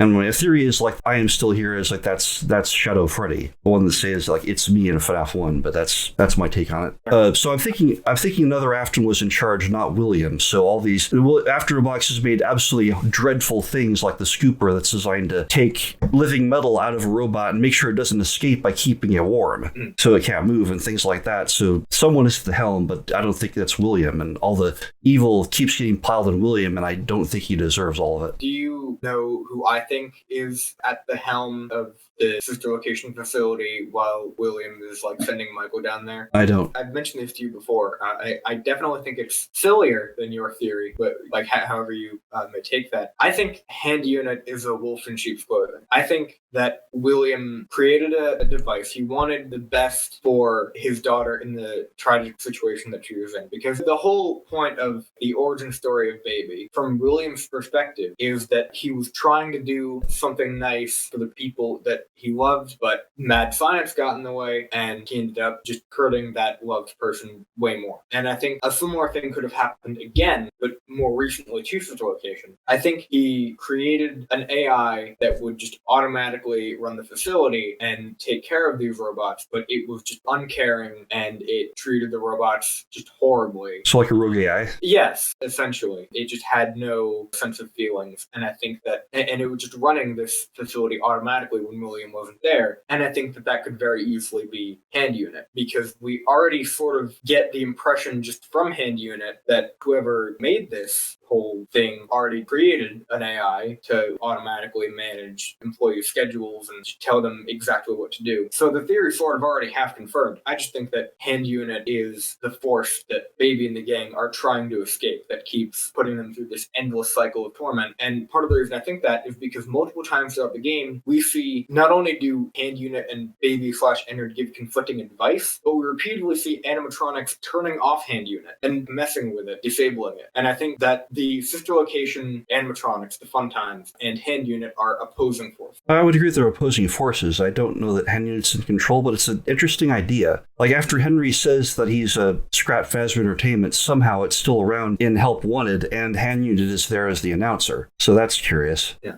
Hand Unit going rogue might explain that. Do we know that Help Wanted is after FNAF 6? Well, again, that's theorizing. It could be before FNAF 6. I'm not certain yet. It's tricky because it seems like, because Hand Unit says Fazbear Entertainment is no longer a corporate entity, and then... Well, Henry says that. Henry says that? Yeah, Henry's the one that says it's... Oh, yeah, I meant Tutorial Unit. I always just say Hand Unit. But Andy Field says that, but then in VR, Fazbear Entertainment is talked about commonly. So we're like, oh, okay, well, it's before FNAF 6 then, and then the Scrap Baby plush shows up in the DLC, and then it's just confusing. That's part of why I think that might have been the beginning. As disappointing as it may be, I think that might have been the beginning of a new continuity that we're seeing continued in Fazbear Christ. But that's a story for a whole nother day. I think we've sort of reached understanding on the who's in control of the sister location facility. So I want to address something that you brought up in your explanation of William and Henry's relationship that I haven't addressed yet. The paychecks thing. Hasbro Entertainment is paying the checks in FNAF 2, so they must be the one in charge. I have never had a stable job, so I can't confirm or deny that with personal experience, but I did ask my dad about it, and according to him, it could go either way. Generally, it would be the parent company more, but retail or lower tier jobs typically go with the not parent company, child company. I don't know. Apparently it's called child. Yeah, Scott has had a background in retail that might be worth considering. He says he has horror stories about Best Buy. Yeah. Either way, it's not totally definitive. It's entirely possible that Hasbro Entertainment could be owned by another company and still have their name on the checks directly for them. I suppose so, but if Henry's still in charge and Hasbro Entertainment is his company, I think he's definitely the alpha here. Well, I mean, keep in mind, I've been saying I've just been toying with this idea. I'm just going to go out and propose that Henry is in prison for this part. I don't think that Henry is really a part of this part of the story. I think this is after William gets Henry framed for the... Well, what time period are you talking right now? 1987. Okay. And I think that in 1983, the whole MCI thing happened and William framed Henry. Now, when I say Hasbro Entertainment, I'm not talking about Henry and, a couple other people. I'm saying that someone else is in charge of Hasbro Entertainment. That doesn't particularly matter. Well, Fungi definitely isn't in charge in FNAF 2. He objects to the alterations to Foxy and to Mangle, but he isn't able to stop it. So there's definitely someone above Fungi. That's why I thought Fungi would be the outgrown teen form and adult Henry would be the man in the Fredbear suit. I think William is both above and below Fungi, like a Fungi sandwich. Okay, that's disturbing, but... Why would it make me laugh? It's so stupid. Well, maybe I have more than one copy of various people walking around, and I think Michael's been bitten twice because his younger form was Golden Freddy, and then his teen form was the Bite of 87 victim. That's why in FNAF 4, the memories combined, and that's why you're seeing both at once. So I guess some of my stuff's out there too, so whatever. I do want, just as an additional note, an addendum to what I just said, because I just made a connection in my head just now. One of the strange things that we agree on that is fairly unpopular, we both think that the older brother with the Foxy mask in FNAF 4 is the phone guy. I'd agree. Which means we both agree that the phone guy is William's son. So I don't imagine that William would have to try to hide this plan. I think it's entirely possible that phone guy knows what William is doing and either doesn't want to stop it or just can't stop it. Well, it is a weird situation where they're always using fake names to get rehired by the same company. It's almost like they're trying to sabotage it from within. This was our company, this was our family business, but now it's been taken over by this evil corporation and we want to be the Duke boys and get it back. That could be happening too. Yeah. So the paychecks thing, I think that we're in agreement there. You've explained what you think William and Henry's relationship is. I just went through my whole list of what I consider to be alternate possibilities. Are there any more objections you want to cover before we go back to the pink guy? Well, I wanted to cover, I think the timing of the establishment of the sister location facility is before Fredbear's Family Diner and FNAF 2, because all the fun times are made out of living metal cables, but you see those very cables sticking through all the locations seemingly under their own power in FNAF 1 through 3. So that technology already exists and it's kind of gone rogue. I have a picture of it. The wires are growing everywhere and they seem to be organic of different thicknesses like veins. That was in my Entities in FNAF 1 video. I'm thinking the fun time's already been made, Baby has already been made, so that technology exists. I'm not entirely sure who made the toys. You do have a point that they do have the shiny skin, which does seem to be William's trademark. So it could be that Henry designed the original characters, but William modified them to absorb souls. And also, I will say the same person who made the toys and the person who is in charge made Foxy pink and white, which is also true of William designing Funtime Park. Yeah. I didn't mention that before. Well, if William made the toys, they're very subpar compared to the Fun Times, so he's definitely phoning it in at that point. I think everyone is. I do think William probably made Mangle, though. That'd be his old Foxy suit, and then there's his wife's endoskeleton head attached to it. My theories dictate that the Mangle was William's first animatronic experiment bringing his rabbit back to life in the 40s. He had a rabbit? I think so. I don't think we have time to get into that, honestly, because Midnight Motorist is a totally unrelated thing for most of this. Okay, I think I've covered most of my list at this point. What else would you like like to cover? I do have a couple extra retorts to the they look different claim. Now, this one is very simple, and I think we can get through it quickly. What if it were a red herring? You've mentioned red herrings before, and I don't think that they're a necessarily good thing to just throw around in the theory community. You can dismiss any details of red herring, but I've heard you bring up the idea before in reference to other details. So do you think it's possible that this is just one of them? Well, you can dismiss any idea as a pattern seen in someone's imagination or something irrelevant, too. It's sort of a grab bag there. What was it again? A red herring? Yeah. If it's been mirrored in Midnight Motorist, where we have the same situation where we have a round guy and a square guy that seem to be the same person, I'm thinking that difference is important, while the similarity is also important. One thing you keep bringing up, the fan art Pinky Pills made of the purple guy trying to lure the Take Cake kid with a lollipop, and then Scott said this was like the purple guy. How much does that actually tell us? Magenta is a purple spectrum color, and this was art by someone who wasn't even hired yet. This is just fan art. You could literally, under my theory model, where Henry and William are two parts of the same person that split apart, you could unironically say call either one the purple guy, because they're both parts of the same person, even if they're opposite parts, and they have different names and personalities and all that. Calling that guy the purple guy does not give us a name. It does not say Henry is a Take Cake killer. It does not say William is a Take Cake killer. And I think especially in the latest, in the Room 1280 story, you'll be reading it soon. Vamp's already read it. Yeah, you have a situation where you never learn anything about that patient. Everyone just assumes he's super evil, and I'm thinking that's an analogy for William. How well do we actually know William, and how much of this wasn't just the shadows killing people? So there's potential for plenty of misdirection. I think in a mystery that's deliberate. I'll get to the is the purple guy thing later, but like for now, rather briefly, would you be open to the edge? Like if someone said that were a red herring, would you fight that? I'd certainly fight that, because you need a motive. The thing I keep asking for is a motive in Take Cake to the Children. It seems to be the horror event that set off everything else. And I have a pattern where that's Charlie, and then Henry's the one that stabs, and then tries to take over the family business with Fazbear Entertainment, sweeps back in, and then William and Michael try to get it back. And the thing is, you're a motive. I've given you a motive. I think that William blamed Henry for Michael's death because Henry was the one who built Fredbear. So you're saying Take Cake to the... do you have a copy of your timeline? I will open that up, yes. I'd like to see... I linked an earlier one, you said that was no longer accurate. Yeah. Because you see, like, Michael literally grew up from being a tiny little kid like all the others in Take Cake to the Children to being, like, the Freddy head in the MCI, and, like, 11 years later. It's the same head, it is the same coloration, but the hat is tiny because the head is so much larger because Michael's grown up 11 years since then. So I really think Take Cake to the Children probably is the first thing on the timeline. It would take something powerful to convince me otherwise in that case. That is the common belief. I can't deny that. Well, I'd like to see your timeline, though.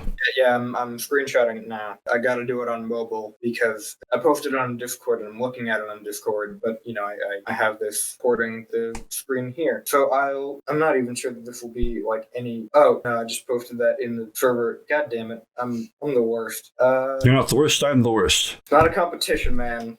And being the worst, I can be weirder than anyone. Ah!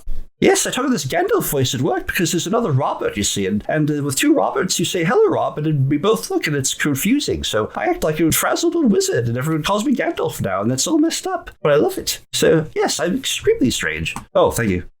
Yeah. I have no idea what that was. Neither do I, really, but okay. This is from the beginning of my timeline to the opening of the FNAF 2 location in 1987.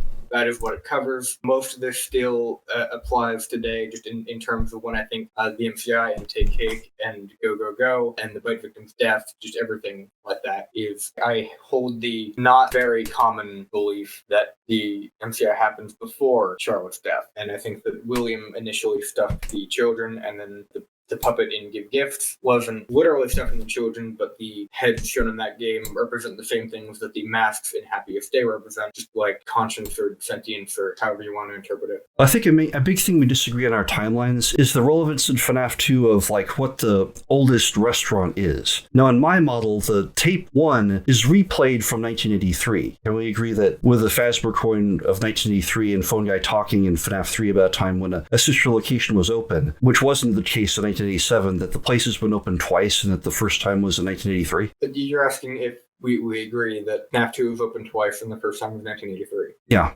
We do not agree on that. Okay. I believe that the 1983 restaurant where the MCI took place was FNAF 1, as we've gone over. And I'm So you're saying that the... I flip back and forth sometimes between whether or not I think FNAF 2 had a second opening at all, but if it does, I wouldn't think that it would need to be a separate year. Are you saying the MCI happened in the central dining hall in FNAF 1? No. So you say there are two different things in the second one. The MCI is actually in Give Gifts, Give Life, and that's a separate incident from Foxy Go-Go. Is that what your model is? I believe that Go and Give Gifts are not directly related incidents. Okay. I need to prove they're related. I don't have one for that yet. I show on my time. I don't show Give Gifts, but I think that it is around the time of the bite victim's death in the hospital. I think that is the I will put you back together speech. I think that is basically at the same time as Give Gifts. Okay. Well, part of the confusion, I think, is because I believe that the FNAF 2 Night 1 tape is set in 1983 when Fredbear's is open as the sister location. And when Phone Guy is talking about the earlier location, he's referring to the original restaurant where Take Cake to the Children happened. And then later on, the tapes were all recorded in real time, at least within a week of when they were supposed to be played. He talks in the FNAF 1 tape, he says it's a summer job, which we do know that Freddy's was open in summer because of June 26th in the FNAF 1 posters. That tape makes it sound like he's talking about events that happened the very week before, even though it's a tape played 4 years ago. So I'm thinking you replay the tape because it's the same situation here in 1987. But the rest of the tapes are recorded in 1987 and talk about current things that are happening, like the investigation and Jeremy eventually being sent to the birthday party and then being replaced by Fritz Smith. All that stuff is happening real time. And when Phone Guy talks about the earlier restaurant in the later tapes, he's referring to Fredbear's Family Diner, which is now closed. That's my reading on it. So there are two earlier restaurants. The Night 1 one is the original restaurant. The later one is talking about the now abandoned Fredbear's. Well, that's my reading of it. What I think you always forget about your own theory, that this tape on FNAF 2 Night 1 was like they were going to record Jeremy another tape, but it would have been so precisely similar to what they'd already recorded in 1983 that they just decided to reuse it. I think you often focus too much on the 1983 meanings of things and tend to forget that they also need to have appropriate meanings in 1987. If I ask you what a particular thing means in 1987, then like there are things that wouldn't apply to that year because they're so focused on the 1983 meaning. The way I see it, it's a theory that sets up to fail because everything that is a similarity, or everything that would also apply to 1983, is just something that isn't an inconsistency and just doesn't provide reasons that a previous tape would exist. And anything that isn't consistent with 1983 is just another reason not to reuse the tape at all.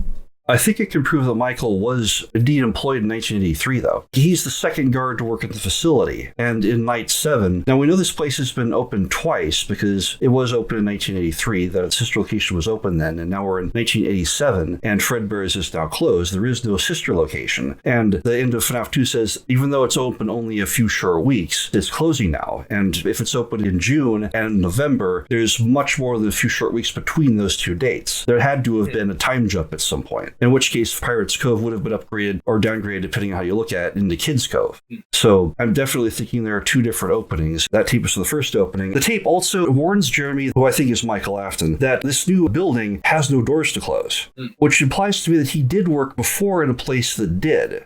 I have a theory that FNAF 1 is actually a rebuilt version of Fredbear's. And part of that is you see that the building, just like Baby, has been changed and repurposed between openings, because in Help Wanted, when you clip back to the wall in the FNAF 1 office, you see there's actually an exit there past those heavy cabinets that are now blocking it. That was intended to be a way that the guard could escape. And you see exit signs above the hallways in the main common room that imply that, yes, if you go down these hallways, you will find an exit, even though they both lead to the guard room. When this place was first open, it was designed to have this escape route, but then when it was opened a second time, someone blocked this off deliberately and turned it into a death trap. And like when Glitch Trip absorbs you at the end of the original Help Wanted, for a moment you get to look at the things through his eyes. And you have a situation where Spring Bonnie is on a stage in front of an empty floor. All the tables are suddenly gone, even though you can see it's clearly the same room. This looks like Stage 01, the Stage 01 minigame to me, where there are no tables. It's like a dance floor. And I'm thinking like this, we're looking at Fredbear's for that split second before we fade out. So I think FNAF 1 is a rebuilt Fredbear's, and FNAF 2 is a different building, and MCI happened in FNAF 2. I think that I see there as being like two primary buildings in 1983 being what would eventually become the location of FNAF 1 and Fredbear's. I'm completely open to the idea that at some point both of those were Fredbear's, including the FNAF 1 location. So I see what you're saying as possible and totally valid. I'm not gonna argue with that. Are you seeing my theories have a possibility? Yeah.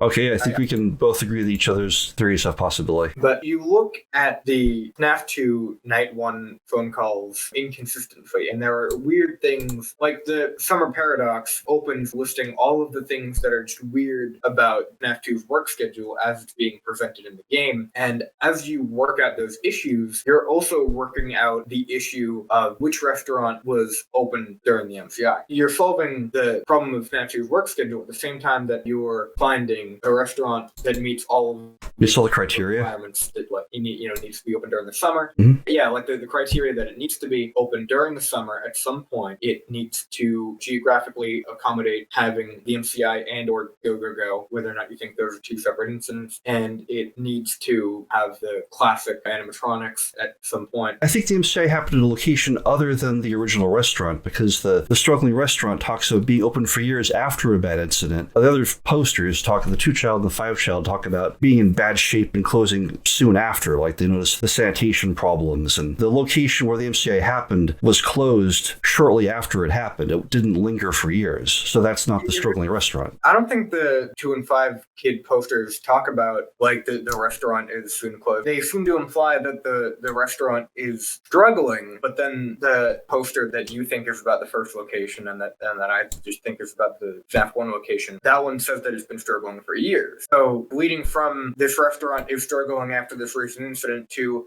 it's been struggling for years now, I don't see that as an inconsistency. Which place and time are you referring to right now? I'm trying to avoid calling it the final newspaper because you think it's the first one. The struggling restaurant poster says that something has been struggling for years, and you're asserting that this like 5-child poster is saying that Freddy Fazbear's Pizza has been fighting an uphill battle ever since to convince families to return to the pizzeria. If you lead from one newspaper, this restaurant is struggling after this recent event, to then another one saying this restaurant has been struggling for years, if it's years later, I don't see an inconsistency there. There are two things actually on the struggling restaurant poster. One bad thing happened years ago, and it's been staying open since then, which immediately eliminate FNAF 2 because it was only open a few short weeks. And then it's looking for a buyer, but it doesn't have another partner company. First criteria, one bad incident. If it places 2 or more, then that cancels it out. I'm thinking like both Save and the MCI happened at the FNAF 2 location, but you disagree on that. The struggling restaurant has to have had one bad incident and only one bad incident, and then tried to stay open for years after that, and also not be affiliated with any other company. You have like 3 sets of criteria there that you have to fit in the timeline. So this is a solo company before the Fear partnership. And if you want to say the struggling restaurant is later in the timeline, you have to tell me a point in time where Fazbear Entertainment and Afternoon Robotics are not still together. Well, I don't think that they're together. I don't think that they're like not still together when the FNAF location is open in like 83 to like 85. I just think that they weren't together yet. I think that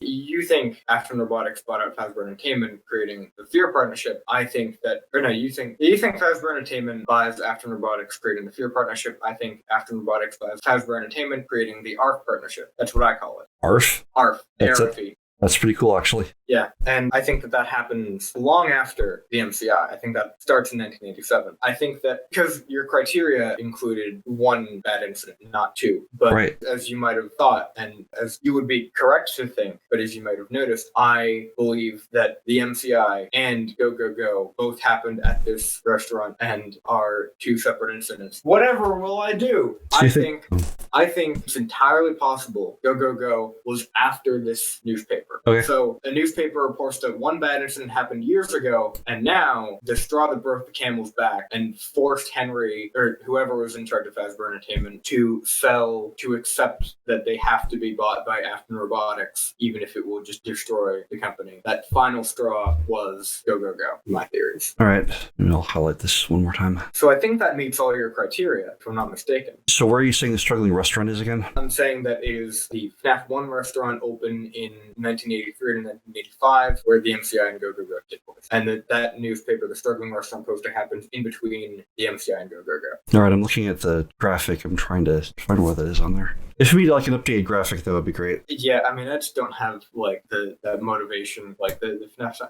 And also, like, I want to be more sure about certain things before I tackle something like that. Like, I'd like to have the shadows somewhere on there. Yeah. And that'll take a long time to figure out. Well, the shadows definitely seem linked to the two golden suits. Shadow Bonnie in FNAF 2 has the bow tie and so forth. It also has 4 upper teeth, which Toy Bonnie doesn't have. And definitely looks a lot larger. So I'm thinking Spring Bonnie definitely has something to do with Shadow Bonnie. And certainly Fredbear has something to do with Shadow Freddy. You see the purple shadows on both in FNAF 4. Yeah, as I pointed out many times, there are no other shadows in FNAF 4's minigame. A lot of people assume that those are literal shadows. I'm highly skeptical of that, just because there's nothing else casts a shadow, and it's especially not purple. The only other thing that you could consider a shadow is the safe room, when we see William and Spring Bonnie standing in the safe room, like behind them is just black. You could say that room is in shadow, but that if you count that as a shadow, that just goes to prove even more that these two purple shadows are not normal, especially considering that when you finally get to the ominous screen with Fredbear and Spring Bonnie staying on the stage, the lights are pointed at them, and there's a shadow on the back of Spring Bonnie. There need to be a light pointed towards the back of the animatronics, lighting up the back of them in order for a shadow to be cast in that direction. You sure there's a shadow at the back of Spring Bonnie? The back of Spring Bonnie is like darker. He's like brown. Yeah. I think he's the same color as Fredbear. It's just like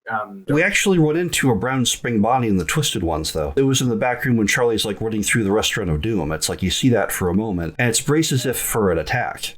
Well, I think it was, what was it called, like a jackrabbit or something? That's what I call it, but brown Spring Bonnie. Happen to know like the page number or chapter? I'll bring up Kindle here. Assuming there's enough memory for it to run, this is my old machine. I still haven't transferred everything over yet. I found something, so I try to open Photoshop with other things up, and it barks at me. Okay, it's the Twisted Ones. Let's put this on the main screen for a second here. Okay, so search. Oh wait, I think I'm right there. Here's Charlie running through the place. Found it. Here it is. A rabbit stood at the back. Its head was brown like a jackrabbit, and its ears were swept back, but its eyes were just empty holes. The rabbit's body was hunched to the side, and its arms were short, held up as if in surrender. 2 metal frames stood out in front of it. One was headless, the other was red-eyed, sovereign black wolf. Yeah, okay. I think that's actually the suit that belonged to Michael's mom, because you notice it has the golden eye, and earlier on there's some golden text talking to us, even though we are Golden Freddy. And you see Broken Mangle in the girls' room, and the primary head is inactive. Only the secondary head seems to have lights on, and it can't put itself back together. I'm thinking that brown Spring Bonnie is where the second head on Mangle came from. That's page 242 in my copy, by the way. Yep. Yes. So that does. I guess there might be a brown Spring Bonnie. I just hadn't assumed that. Every time you think you're at the bottom of the rabbit hole, it gets deeper. That's been my experience. So I still don't know how deep it goes. Rabbits this time. Every time you think that there's no more rabbits in FNAF. Yeah. Here's the Broken Mangle sprite. I thought Bunny Call was going to give us one more. It gave us at least 2. Yeah. The more the island of knowledge increases, so does the coastline of the unknown. I don't even remember what the topic was. So does the FNAF 1 location, as I've presented my beliefs about it, open in the early 80s, meet your criteria for the MCI location? Yeah, I still don't entirely see how it all fits together. Well, I don't see how the MCI can be before Take Cake to the Children. That is a separate issue. The idea that Take Cake is after the MCI and the idea that the MCI happens at the FNAF 1 location aren't mutually inclusive, but I don't know if that's even going to be a good thing to debate about, because I can just see that. Well, we could always go and take some notes and come back and debate again. It's looking like we're at the point where we're having to look stuff up now, so yeah, our prepared material is all done. Something which I put off until later. We seem to have moved past the whole like go go go thing, I have yet to present you mentioned it earlier, but I wanted to finish a previous discussion. The number one piece of evidence against the pink guy theory, the Scott Coffin comment. About Pinkie Pie's fan art. Not Pinkie Pill's fan art. Okay, I'm a fan of My Little Pony, sue me. Somehow I could tell. I mean, there's nothing wrong with that. So I have the links. All right. This is the top of the document, not even the debunk document. I have these two links on the first page of my mega theory doc because I think. Okay, can you put them in the chat? Yeah. This is Exhibit A. Whoops. Yes, that is Exhibit A. Exhibit B, if this would be so kind as to load. I'll just copy and paste Scott's comment that he left on this. Yeah. It's tricky. I need two links because the image is like out there on the internet, but it's been removed from this Reddit post. So it says like delete, and then the comment is on that. It takes a while to look up links. I spent like 2 hours before the interview getting all these images together. Yeah, that is what Scott said. I have to hand issue, you really know how to make purple guy creepy, and I mean really creepy in a way where he even creeps me out. Now, from what I understand, I have two possible debunks to that. Yeah, but first let me just go through like why this is important. As we can see from the car, it is a depiction of Take Care of the Children. The car and the singular victim. This is the Take Care killer as interpreted by Pinkie Pills. And this is before she was hired to do anything official regarding FNAF. And I've searched through her old posts. I've looked through every drawing she's ever done. There is no off chance that Scott had interpreted this as purple guy in a pink guy situation and was commenting on that like AU fan art or whatever, because there was no indication that if the pink guy theory were true, that this was instead the purple guy. And so it's just, this wasn't official like purple guy design yet. It was just a guy there. And then Scott called him the purple guy. And I think that's... Well, the whole world, most of the world believes he was the purple guy. So yes. They would be alarmed if you called him anything different. I also think it's important to remember that not only did Scott say that that was the purple guy, which you could argue is technically true if Henry were a part of the purple guy or whatever. Not only is that true, but Scott hired her and must have said at some point, hey, you know that drawing you did of the Take Cake Killer? That should be the official design for William Afton. Well, was it though? I don't think so. Is that this picture? Are you putting into question whether or not this is William? Well, William looks a lot different in the graphic novel. I got a group picture of him with Henry, and they almost look like twins. They might look slightly different, but I just attribute that to time constraints. Hold on. You know, the hair, the outfit, the jaw. I mean, white men all look the same to me, but that does look a lot like William in the book. We only have one really good picture of original William, and it's not that one. There's another one. I thought that's Henry. Yeah, that's Henry. I'm looking for the picture like the day of the abduction. I guess I don't have that queued up right now. Yeah. Well, the abduction still doesn't show his face. It's a scene where Clay is looking at the picture of Dave and William side by side. That is the only one that we have of his face. Oh, where did I put that? Oh, here it is. Graphic novel folder. There, he's got it. Yep. Yeah, that's the one. Yeah, that's... Well, I guess it's not a purple bow tie. He has a gold bow tie instead of the usual red one. And Henry's wearing the red bow tie. He has a purple one in the fan art, is what I'm saying. Regular spring body in the regular game says purple bow tie, as evidenced by my plushie. Oh, look, my plushies became relevant. Also, here's a picture of Henry in another time and place. They look really, really similar to me. What? Henry and William, yeah. Except for the obviously gray eyes that keep pointing out. But even then, like the day of the attack, let me see if I can find that one. What two things are you saying look similar? The two men. They look like they're definitely related. Which two things? Henry and William. And the picture you posted above.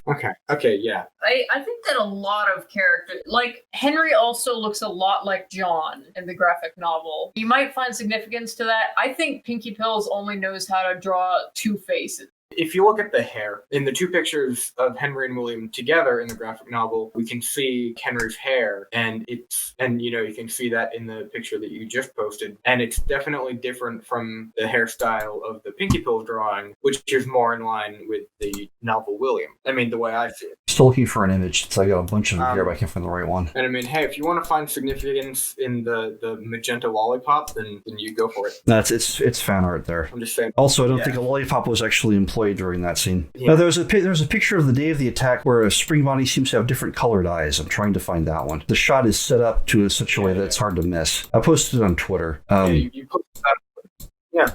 Maybe I should find it on Twitter. I have to remember what part of the story the memory actually appears in. It's not chronological with the rest. Could help, but I donated my physical copy of the graphic novel to him, and I don't know where the hell he put it. Okay. I don't know where that is. Don't lose your sister's comic. Oh, I think it's up there. I mean, I have my own copy now. I have a digital copy for making memes. Here it is. Okay. I'm just posting interesting things now. Like this, the graphics, especially in the lower right, are designed to show you that there's a slight golden tinge to the eyes inside Spring Bonnie. Or there are so many other pictures where William's gray eyes are like popped out super large. But I think it's important to note that in the graphic novel, Henry doesn't have irises at all. In every shot of him that we're explicitly told is Henry, he doesn't have irises, whereas the Fredbear Killer has gray irises. Well, are we sure of what color Henry's eyes are then? We have no idea what color Henry's eyes are. I think his eyes are just white.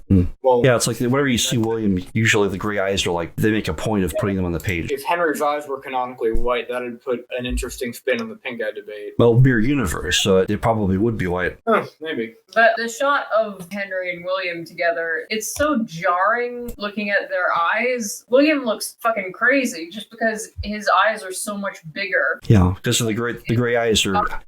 Yeah, we're supposed to know that William has gray eyes, but we don't know what color Henry and some of the other ones have. I was going to get to eye color at some point, because I did have something to say about that. I might as well just cover it now.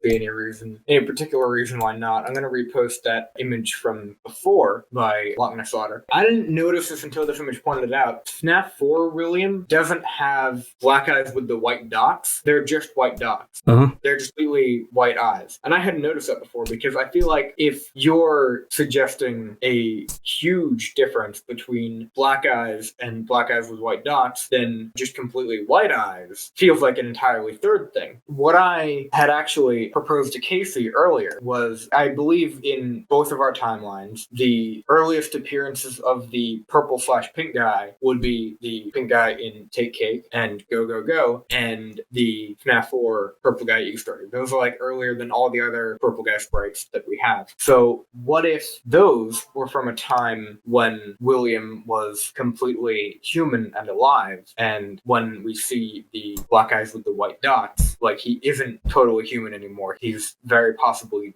dead. It's a possibility. I still don't have a perfect explanation for why the weight loss happens. It's like someone just took half of his body mass after Charlie got abducted. I was theorizing at one point that to get revenge, Henry might have actually drained half of William's remnant and put that into his new android girl, because William tells Charlie at one point that you have something that belongs to me, and doesn't specify what that is. She does have a soul, though, because she can interpret the meaning of emotions. Well, Baby tells us that even though she had memories from Ella, she didn't understand them until she devoured Elizabeth and gained a soul. So somehow our Charlie acquired a soul, and I'm wondering whose it is. Something stolen from William, or I've wondered for a while if she might actually be Sammy, just misremembering what happened that day. What about the possibility, do you think that it's possible that characters in FNAF could have artificial souls that aren't from Earth, but that were just created from nothing? You mean like created like from just raw emotions like agony, or like an AI or something? Possibly. I'm really just bringing this up because I love robots, and like the concept of robots being sentient is something that appeals to me. I'm not sure there's any scientific basis for what a soul is. Well, we're dealing with FNAF's universe, and in this universe, mad science actually works. Yeah. That's just something we have to roll with. I'm just saying, I want the robots to go to heaven. Yeah, I think there are definitely souls in the robots. I mean, that's confirmed by Henry at the end of FNAF 6. Give up your souls, they don't belong to you. They've been collecting children's souls the whole time. They all belong to William.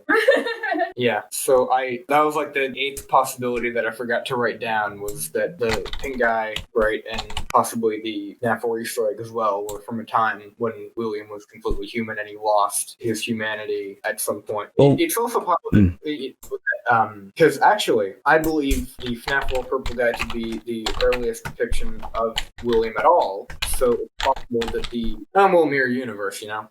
So I think it's entirely possible that the illness or tragedy that's described in the novels could have taken effect from the bite victim's death. I don't have a perfect explanation for William's transformation yet. He does claim to be fully human even in the 3rd novel, even after he's been alive in the cubbyhole behind Pirate's Cove for a year and has like 10 pounds of flesh left, so that's really interesting. Just being full...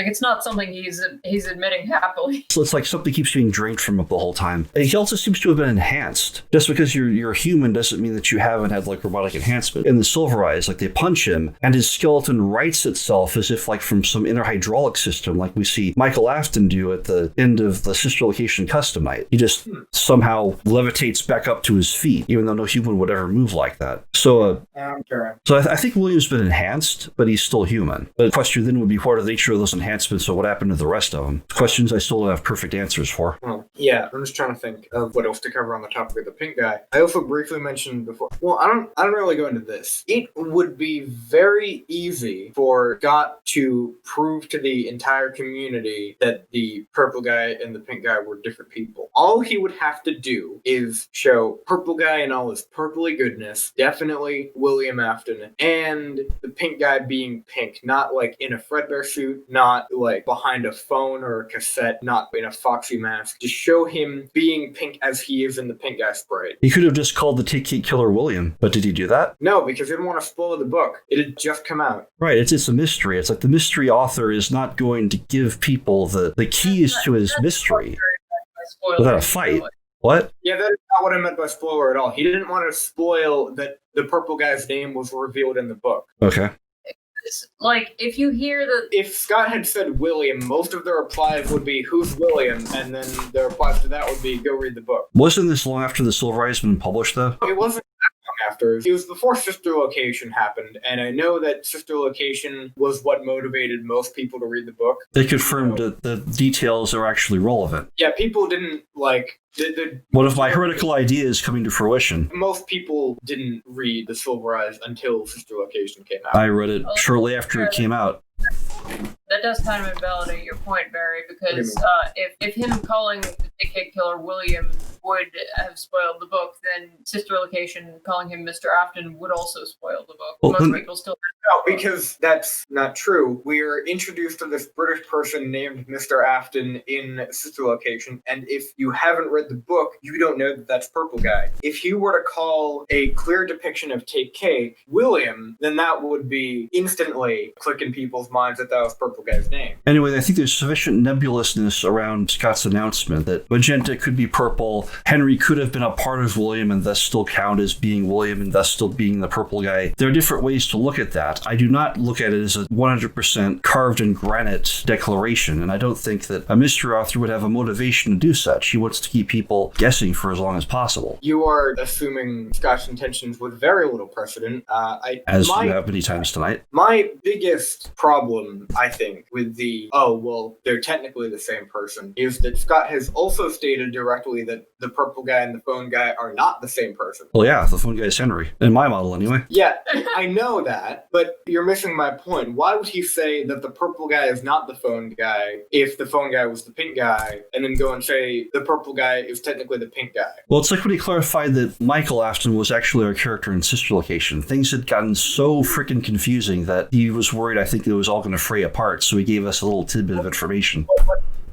What he was worried about wasn't Michael being the Sister Location protagonist. The thing that he actually... I think what you're talking about is when he corrected Mike Trap. A lot of people thought it was Spring Trap, and Scott cleared that up in a Reddit post. But that brings it into question even more. Mike Trap was a debate for a shorter amount of time and caused what I'm going to declare, and I may be wrong about this, as less chaos than the Pink Guy theory. Why would he not... Assuming that the Pink Guy is Henry, why would he have now waited over 5 years and still not clarified it when Mike Trap was only a thing for a year, half a year, and he clarified that, and it was pretty evenly split in the community. Perhaps he didn't want to repeat it. He learned from the first incident and decided to reveal something more quickly in the second. Yeah, I mean, but he can easily reveal himself now, though. If 99% of the community is wrong about one singular thing that you're trying to say, then why would he not have clarified that? Because it's a mystery and we're supposed to solve it. It's not supposed to be easy. Why would he clarify anything? Yeah. He's clarified remarkably little things over the last several years, so... Mike Trap was a pretty big thing, and so was 87 versus 83, which... I spent years trying to convince people that Charlie was a robot. I remember that battle. That is completely irrelevant. Yeah, that's a Is it, though? Okay. What? If you say so. We're not arguing about the popularity of your theories. We're trying to assert the fact that God generally corrects things if most or at least a significant portion of the community is still confused about it. I think we're making a lot of assumptions about what Scott does and why he does them, and I'm not sure we can back any of them up, really. Well, you make assumptions about his... What's the difference between us saying that Scott clarifies things because the community doesn't understand, and you saying that Scott doesn't clarify certain things because it's a mystery? Well, there are several possibilities at this point, so I'm not certain what the truth is, and Is what saying a possibility then? What? Is what we're saying a possibility? Which one are you, that the purple guy is just William Afton and he decided to wreck his own place? I don't see any logical way in which Henry can be in control of the original restaurant during Take Cake, or that how Take Cake can be after the MCI. Here's my other question regarding Scott's comment, and we can move past this if you wish, but why is there so much focus on you trying to theorize on how Scott's statement could be technically correct when Scott being 100% honest in all of his Reddit posts and all of his, internet statements for you has just gone out the window? Why do I remind people that there are other possibilities when about the Take Cake killer? Because everyone talks to me as if it's already a done deal, as if it's dead, as if it's over, as if they absolutely know 100% surety that it's William. And nothing I see after 5 years of research tells me that's the case. That's why I keep doing this. This is not a done deal, and I guess I get mad when people talk like it is. There are more possibilities to the situation. We've highlighted some of them tonight. You are trying to explain why Scott's statement was technically correct. Mystery lawyers love to give unclear, nebulous statements that force people to think and argue and generate more interest. It's just how things are done. Okay, but what I'm asking is, why are you focusing on theorizing in ways that make that statement technically correct when you have directly opposed Scott's statement before? You have just declared certain things. Name one thing. Give me a specific thing, not a generality. That he didn't plan out the FNAF games. How can most of the timeline be in the FNAF 1 posters if he didn't plan these out in advance? That's not the question here. Isn't it? Scott lied when he said that the games weren't planned out. I don't think any of us know fully why Scott does anything. All I'm saying is... You know why he did that. You're saying you know the mind of Scott Cawthon perfectly without any possibility of being wrong. Isn't that what you're accusing me of? You know that that's a straw man argument, Barrett. I'd like to see more specifics. I don't know how it can get more specific. Do you or do you not think that when Scott said he didn't plan out the games, that was a lie? I can't see that's a true statement. I think he probably added what was the exact wording of it? Because I think the outline was in place. This is like J.K. Rowling made the Harry Potter books out of an outline, but was more stuff added along the way? Certainly. Like the security puppet. That was an upgraded version of Take Cake. I have no doubt that he added things along the way as necessary or as inspiration struck. He did not have everything planned, but I do think that he had an outline in place that he's using to settle all these events into a solvable pattern. So I need to see the exact wording of what he said, because that is federal right here. I'm pulling up a transcript of what Scott said in the interview with Dr. It's very easy for people to assume that a statement means something even when it doesn't, especially in a mystery. All I'm just saying is many of my crackpot theories, like Charlie being a robot or 2 men involved in Freddy's, they keep falling into place. It was a part of a pattern I saw a long time ago. When the Civil Rights came out, it's like, aha, there is a second guy. It boggles my mind to this day that there's so much controversy over saying that there's more than one killer. There's been more than one killer for years now. You tend to act as if you're the only person making theories that get backlash. You're the only person whose theories... Am I? This is your opinion right now. I guess I feel... Go on. Yeah. I think that what Barry is trying to say is that other people can make theories that are unpopular that end up being true. In the past, I have insisted that, and I know that I'm not meant to be talking about my theories. I'm not trying to prove my theories or anything, but I asserted that novels had canon relevance back when everyone thought that they didn't. Good on you. When people thought that they didn't, and then Sister Location came out and basically confirmed that at least some things that were in the novels are actually in the games. I also thought FNAF World would have canon relevance when everyone thought that was a crack theory, that FNAF World was just a weird outlier and had nothing to do with anything. Yeah. And then suddenly FNAF World characters were in main series games. Now, just because I've made unpopular theories that ended up being correct doesn't mean that every unpopular theory I have now is going to be correct. I just wanted to fight the trend that many people tell me my ideas are silly or stupid, and I think that's a really dangerous attitude to take when theorizing. What if the example I love doing is Scabbers the Rat in Harry Potter, because if you told someone that you think Ron's pet rat is a supervillain before the reveal, they would have told you you're nuts. This rat that's 12 years old, even though they only live to 3, and that keeps screwing off and reporting to who knows what, and somehow Voldemort knows details that only someone who's actually in Henry's bedroom would... Oh, good grief. It's...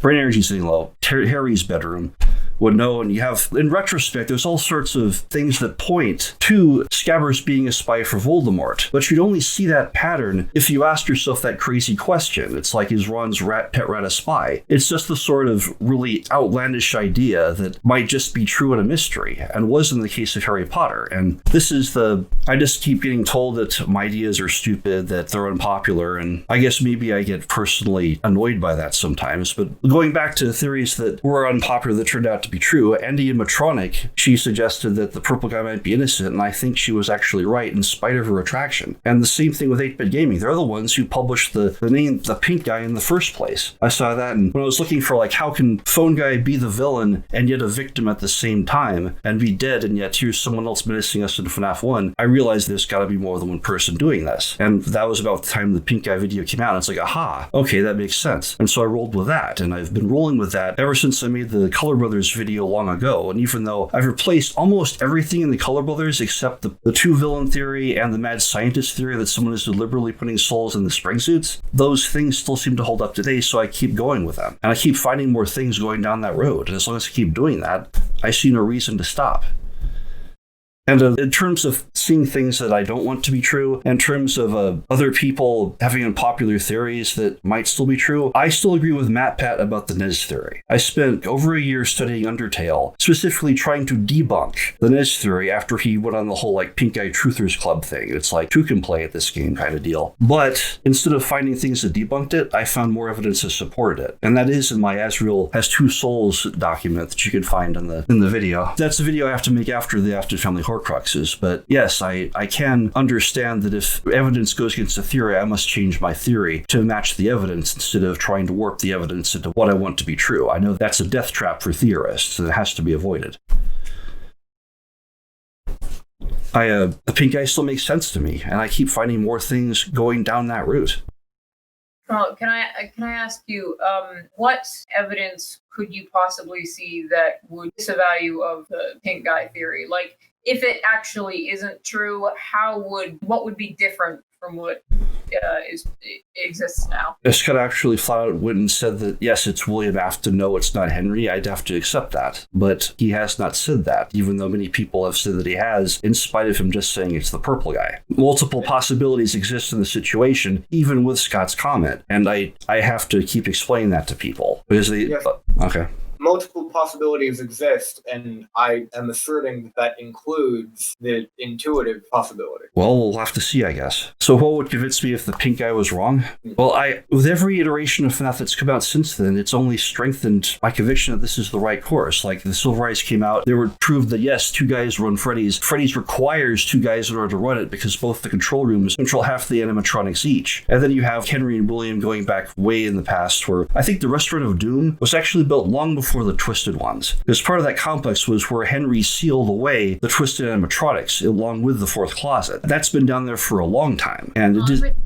Everything is described as being shiny and new and clean. Well, William just escaped and went and fixed the place up. But I think that place has been down there for a long time. My reading on it, anyway. It's a matter of going back and combing through the novels with a fine-tooth comb to find clues as to what happened when. But I think the Restaurant of Doom under Henry's house is very old. I mean, I think the thing that gets me, Casey didn't ask me the question that he just asked you, because I basically already answered it. It would be so incredibly easy for Scott to to confirm the pink guy theory that I think it's astounding that he just wouldn't do it by accident. If he's just proceeding, you have to actively design the games around the fact that people already think the pink guy is William, and keep that. Are you sure he's done that? Because Sister Location made William look like a victim to me. Like Fazbear Entertainment bought him out and redesigned Baby, and I think that might actually be why he stuffs Henry's children on June 26th in revenge for Elizabeth. If we just saw the sprite of the pink guy being pink and the purple guy being purple in the same room, even just having a sprite that was more pink than William's other sprites would signify to me that him being pink is significant, because he's just been purple since then. The pink guy wasn't in FNAF World. Coffee was. And to my knowledge, Scott has never uttered the words pink guy on public forum. I would argue that we actually have seen additional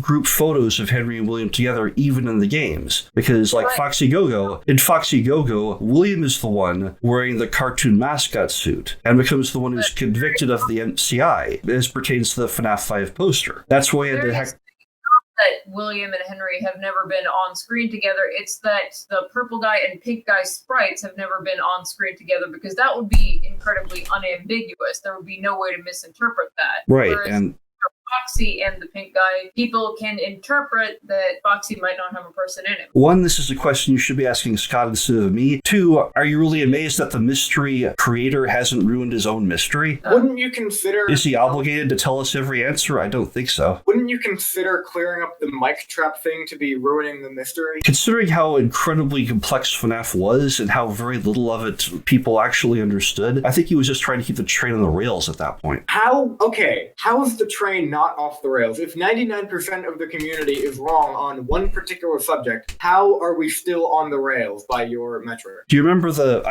people keep mentioning the October update where he specifically praises Matt Pat's FNAF 2 video and said he got almost everything right? Yep. Well, first, that itself could be open to interpretation, because what exactly did he mean? Did he mean that Matt Pat found everything within FNAF 2 that was ever capable of being found and therefore you should look elsewhere? That its FNAF 2 is utterly solved? Or did he mean like of the things that MatPat did find, most of them were correct? Because I keep looking at the child drawings and the metal wires sneaking through the place, and I keep finding new things in FNAF 2. So I'm of the opinion MatPat was mostly right about what he found, but he didn't find everything. So declaring FNAF 2 to be dead is very premature. And then he also said as part of that the community found most of the third game. And then the part that no one seems to remember is that he said that the story was completely hidden in FNAF 4. Like, people didn't even have the beginning of it. And if FNAF 1 through 4 is supposed to tell a coherent story, we really don't know the story at all. Now, if the novels are a mere universe to the story of the games, which they seem to be time and time again, it means that the story of the games must at least be as complex as the novels to cast such a detailed reflection. So I think we know very little of the story of the games. I keep saying it's something epic, and people keep telling me that I'm overthinking things, and that's my usual state of being for some time now. I don't think that people saying you're overthinking things is supposed to mean that the story isn't as complex as you think it is, just that you're overthinking particular detail. With every iteration of FNAF that comes out, it seems to confirm more things than I've suspected. And the story gets more and more complex. Now we even have what seems for all the world to be William being possessed by Shadow Bonnie in the last story of the last novel, where there's this kid that won't let him die, that keeps him imprisoned and keeps doing terrible things that people keep blaming William for. It's like this, all of this makes sense to me. So I have not seen anything of sufficient power to get me to move away from the pink guy. Everything moves toward it. That I was looking for. Should I go first? Yeah. Okay, so the description of the restaurant of doom when Charlie first gets there. Wait.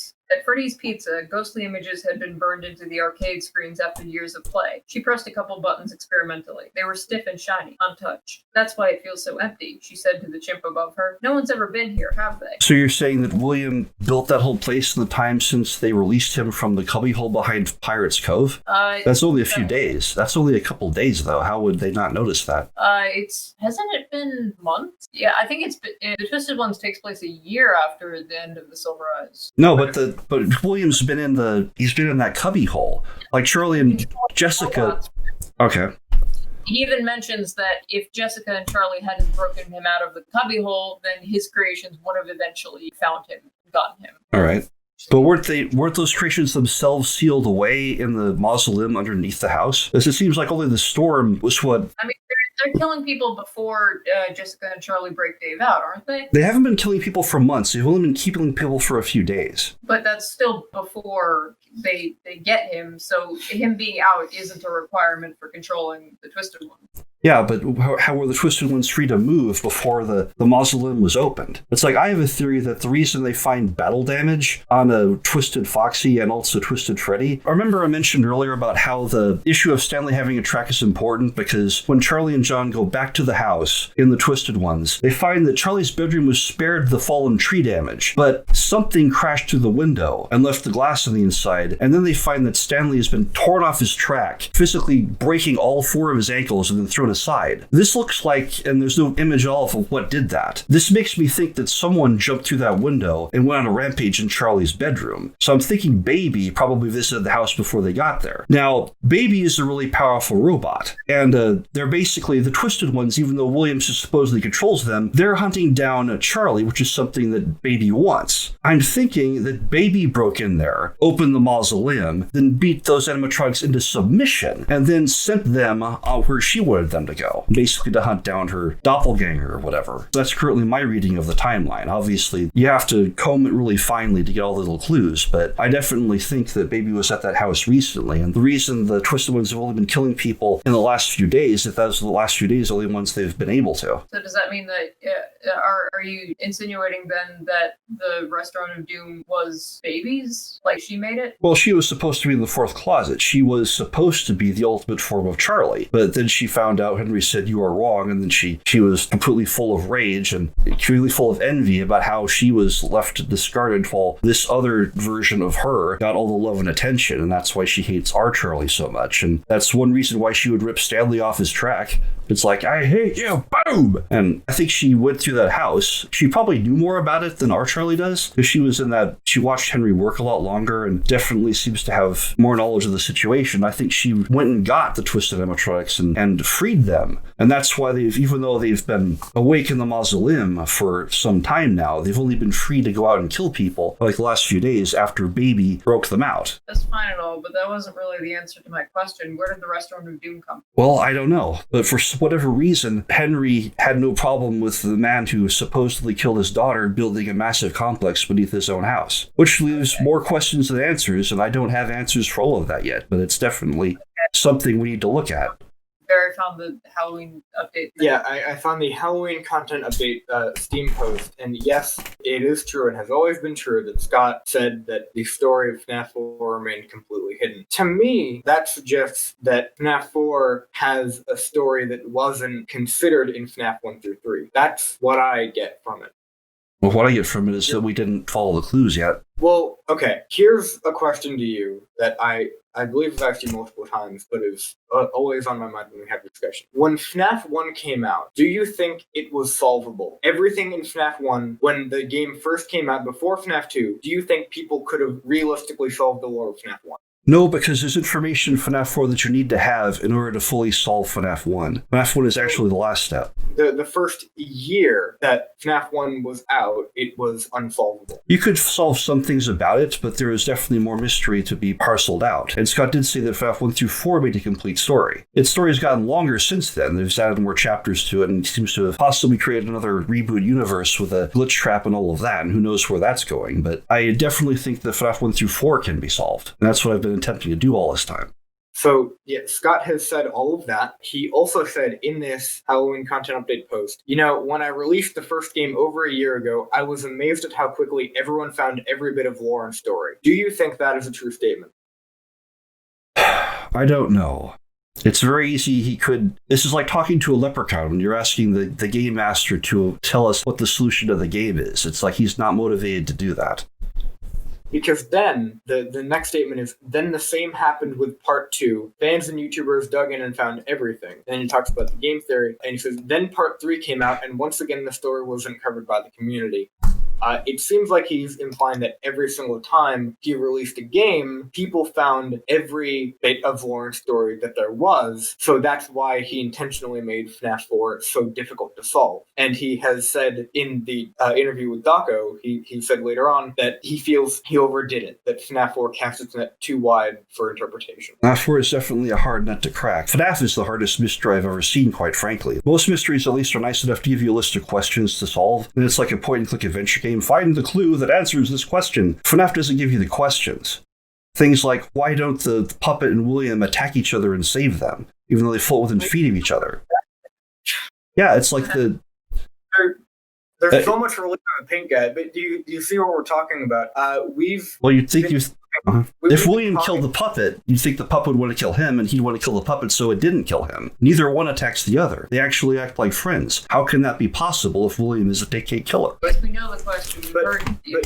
But now, I hope you understand why I chose to talk about the pink guy. We could have talked about something else, but it would have turned into a conversation about the pink guy. We've been debating here for longer than the Afton family Horcrux's narration, and we have not even covered everything remotely. FNAF is a very complex story that people underestimated for a long time. Well, yes, about FNAF in general, but also just about the pink guy. You just brought up a question that we haven't even addressed yet. Yeah, I still haven't seen the bottom of the rabbit hole, guys. I've seen all these things along the way, but how much farther does it go? I don't know. I just keep my head down and focus on the lore as best I can. I'm no longer trying to guess what anyone did or why. I think that's probably going to be a doom if I try doing that. I just try to focus on the in-game lore and see where it takes me.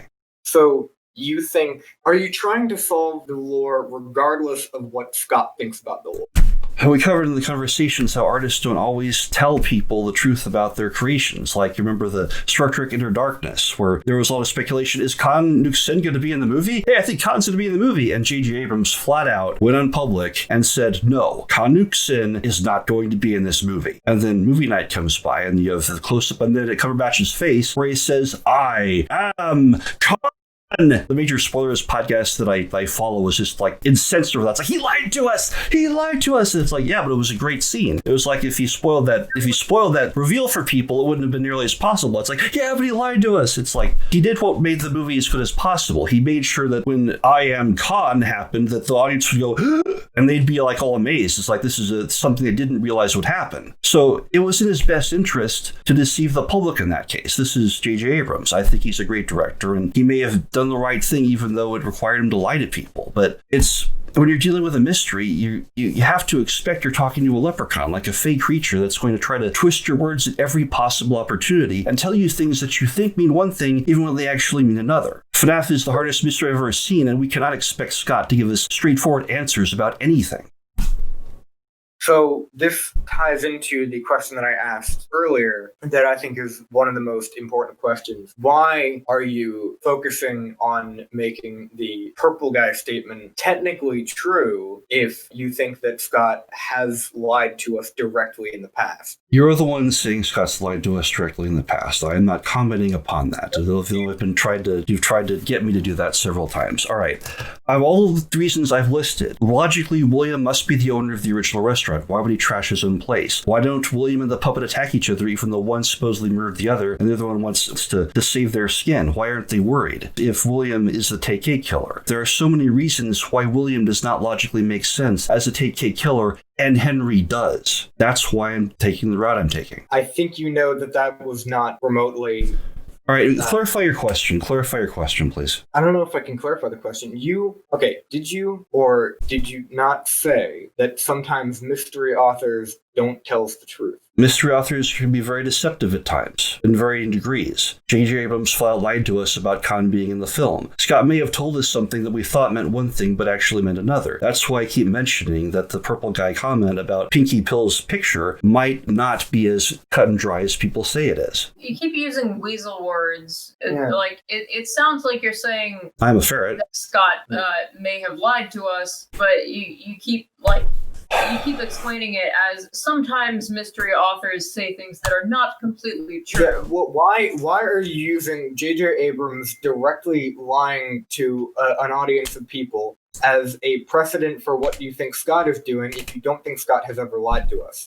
You're the one using the word lie. I want to get that on the record. You're the one who has repeatedly tried to get me to say that word. I will not. Are we clear on that? You said J.J. Abrams lied. Yes, you're trying to make me say that about Scott. I don't know why he said the things he has, and I'm not going to speculate anymore. I am going only where I see the in-game logic taking me. You think that Scott's comments outside of the canon are more important than the information inside. You've told me that before. My take is that the information inside the games is more important than his public statements. That's the direction I'm taking, for better or worse. We'll see what happens.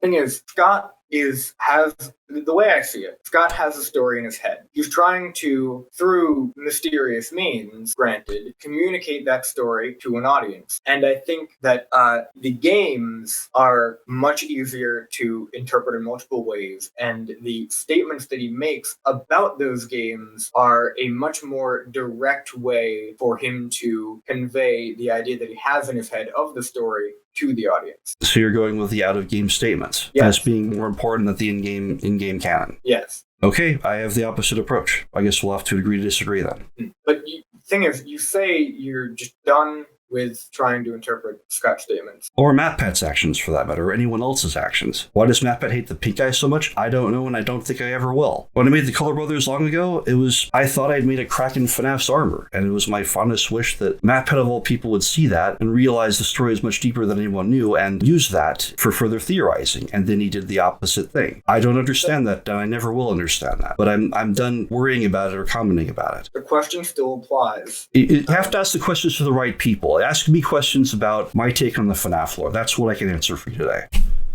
Those are the only answers I have. The question still applies. If you're not trying to explain what Scott says, then why do you have the Jekyll and Hyde theory specifically set up to explain something that Scott said? Because I think Scott was giving us a nebulous leprechaun-like thing then. So he said something that had multiple interpretations that people only interpreted as one thing. I saw multiple interpretations, and I keep showing that to people to realize this is not as cut and dry as 99% of the fandom seems to believe. So you're taking an interpretation from this one statement and leaving all of the other statements alone. Which I'll list all the other statements. That would take a long time. And it'll take me a long time to list all the reasons why William doesn't make sense as the pink guy. If you are just done analyzing when Scott said stuff like the community solved the first story. Well, what do you think he meant? I think he meant that all of the story that was in FNAF 1 that was intended to be in the game was solved by the community. Even though FNAF 1 through 4 is a coherent block, and FNAF 4's story was completely hidden. That doesn't logically make sense. Even as Vamp was saying earlier, people thought that FNAF World wasn't canon, it was just some goofy thing for a while, then characters from it started turning up in later games. How do you interpret that, other than being a slightly misleading statement? I am far more willing to believe that you made a mistake than Scott has been lying to us.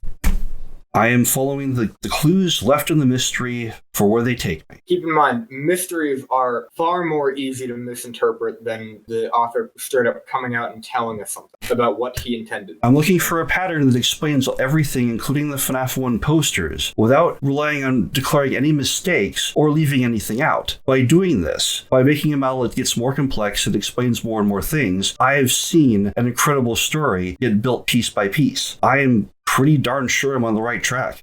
I realize... What? Why do you think that mistakes in a story inherently make it worse? That's not what I said. I don't think there are mistakes. I haven't found mistakes in the clues in the FNAF 1 posters. People keep telling me that we're prototypes, he didn't have everything planned. It's all just... people were telling me that Steven Universe made absolutely no sense. People spew in my face that says it made no rhyme or reason. It was just trash that would have been cobbled together. And I saw a huge epic story that I made You don't need to keep those videos. Well, and that was another case where 90% of the fandom was on the wrong track, and I corrected people. It was like during Pink Diamond's story. Pink Diamond found the crystal gems. I put that in okay. If you did come up with an unpopular theory that turned out to be true, that doesn't tell us anything about your current... I use the very same process for that I'm doing with FNAF here. Not declaring anything irrelevant, trying to find a pattern that explains everything in the in-game canon and lore. I could also make claim that I have had unpopular theories that turned out to be true. I could give examples. I'm just not that vain. Am I really vain in saying that my approach has worked before and that this president would mean that maybe I'm not crazy about this? Because people keep telling me that I am. They telling me you're seeing things, you're crazy, and it's like, no, I see plenty of logical connections there. Barry has not said any of those things in this interview. You've multiple times told me if I'm seeing patterns that aren't there, like people that believe in ghosts and shit. I'm not saying you believe in ghosts. Thing is, I understand how you came to the conclusions that you came to, and I don't think you can say the same for me. I did only understand last night that you didn't consider that Foxy Go-Go and Give Gifts Give Life were different incidents. I still have to find a counter to that. Maybe I should have listened better to understand your version of things. Yes. Maybe you should listen better to understand my version of things too. Maybe we're both guilty. It's very possible. Those videos you make are quite wordy. We still have the matter of oh, there's that. Putting the links here if people want to check it down later. We don't have to play them. We still have the matter of William and the puppet walking past each other. Well, there is that picture in FNAF 6 where it looks like the puppet is actually a small version of William. You have this old-looking guy with a puppet of himself in his hand. That's in the back alley. That picture, okay. So I'm thinking the puppet was able to float even before it took the remnant that remained in Henry's daughter. So there was already remnant in there. That's why I think Elizabeth... What? Okay, I do have a refutation to the save them thing, though, where William the puppet... All right. I think William made the puppet, so, okay. That disagreement might come up then. But in Ultimate Custom Night, the puppet says to the Ultimate Custom Night protagonist, I don't hate you, but you need to stay out of my way. Now, in my theories, this line is directed at William, who I believe killed Charlotte. And in your theories, if I'm not mistaken, this line is directed at Henry, who you believe killed Charlotte. Yeah, specifically Teen Henry, phone guy that had been devoured by Shadow Freddy. I think that explains the void ending too, where FNAF 1 Golden Freddy is writhing as if tormenting someone while also being tormented herself. So in both of our models of the FNAF lore, the puppet doesn't hate her killer. Well, it's her father. I mean, she asked this point blankly to save him in the Take Cake minigame. There's the puppet talking to us, Freddy, telling us to save someone. She wants us to save the pink guy, because the pink guy is someone she cares about in spite of all this. Yeah, so in both of our theories, in both of our models, the puppet doesn't have hatred towards her killer, and that's what's important here. Because in my model, that means she doesn't hate William. She wouldn't attack William. Well, in my model, keep in mind this is Shadow Freddy's world, so some of these characters are things that she's created to torment people with.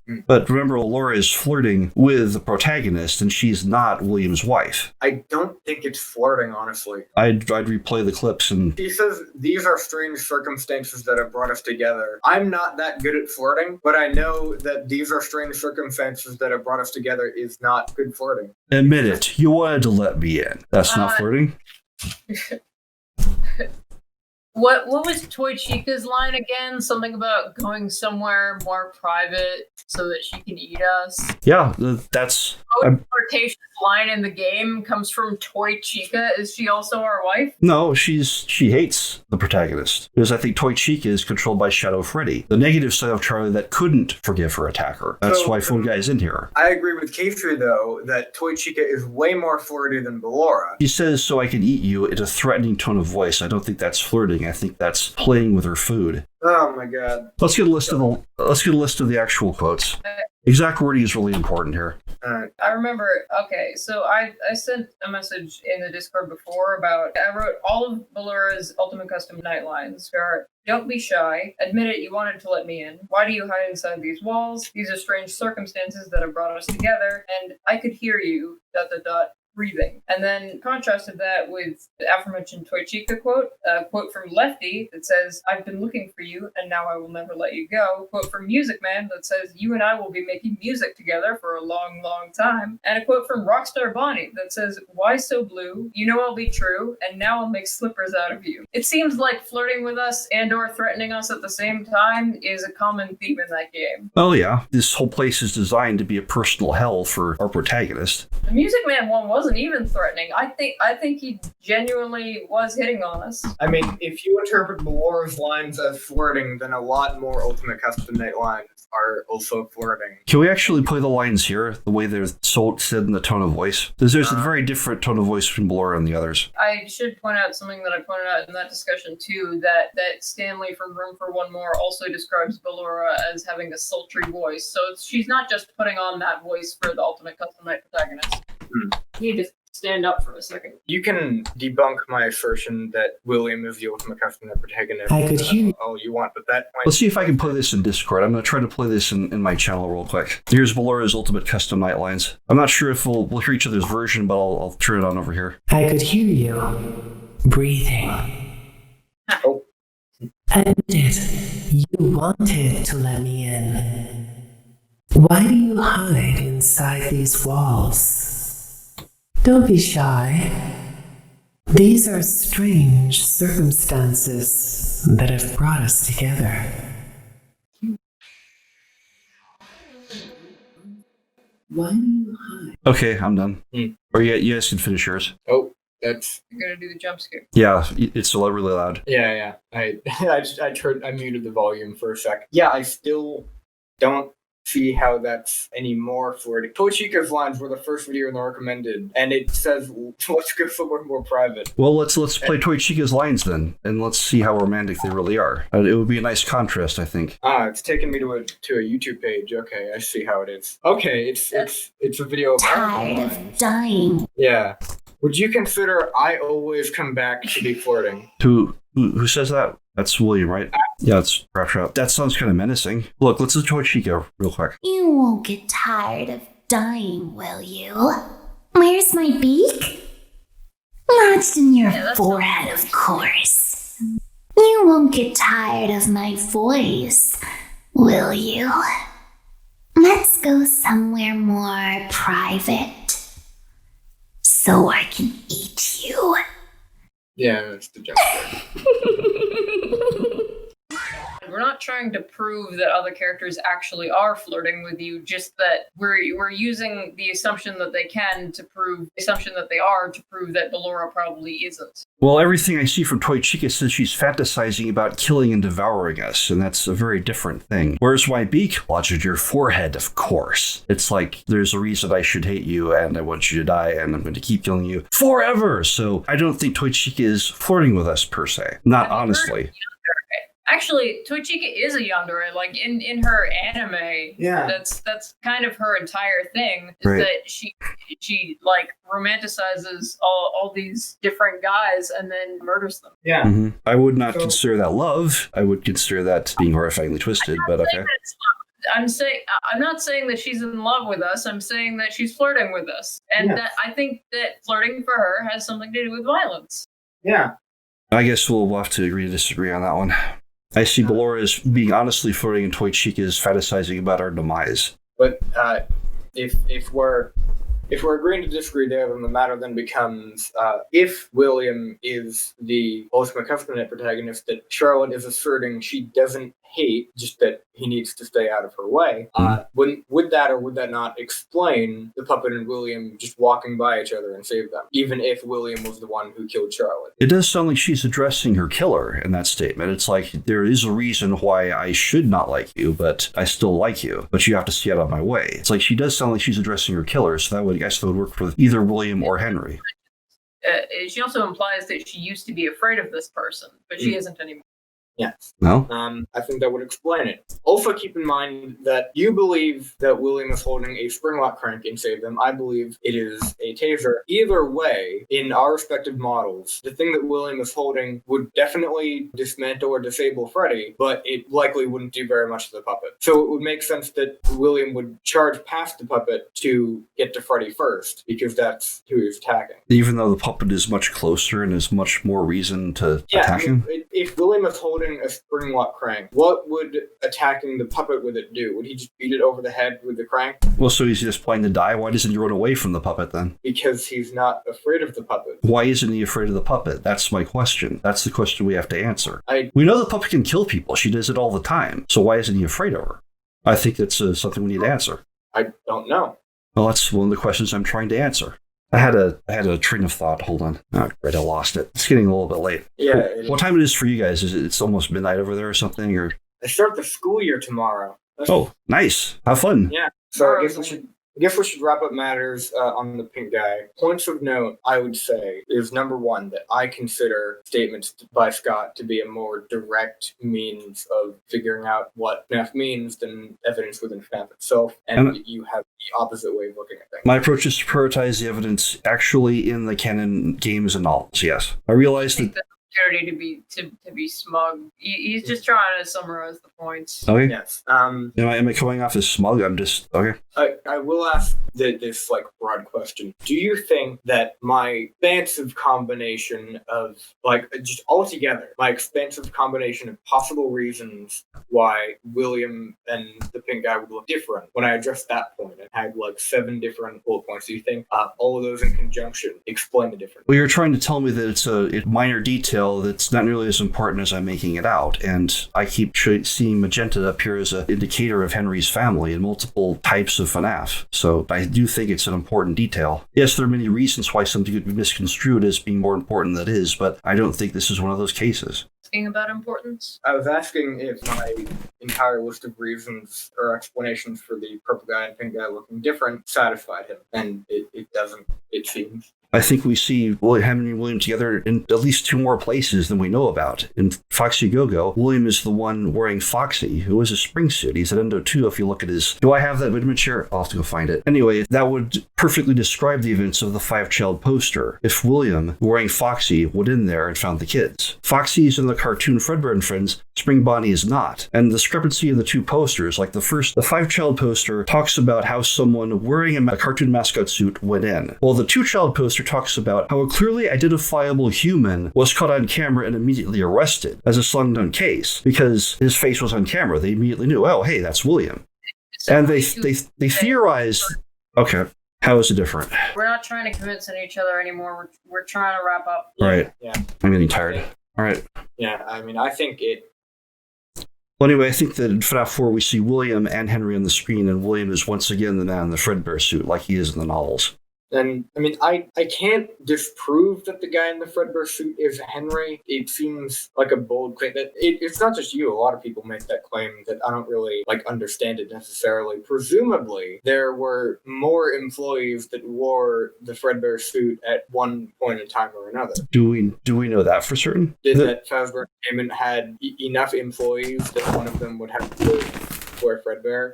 I think each person would usually have a personal character, though. And each one would also have some of the remnant in it. They wouldn't want to share it with other people. You see William putting Spring Bonnie on somebody who's not him, so even if you have a character who relates to you, other people can still wear that character. But it's not the same... Okay, it's not the same literal robot, though, because that one, here, I'll bring it up again, had no button or bow tie on it. It specified in FNAF 2 that the attacker in Save Them used a spare suit. So there's more than one copy of Spring Bonnie. We have the Stage 01 version with a button and bib, which is what Springtrap actually looks like in FNAF 3. We have the Cosmic Song one from FNAF World with the 2 buttons and the bow tie, and then we have the bare front replacement suit that William seems to get Springtrapped in, plus the brown jackrabbit we were talking about earlier. There are multiple types of Spring Bonnie that have different characteristics. I think there are also 2 Fredbear suits. Freddy's had one and Fredbear's had one. William wore the one in Fredbear's, and Shadow Freddy got the one in Freddy's. Which one's Henry wearing? Henry wears the one that's from Fredbear's. The one that you said William wears that one. Huh?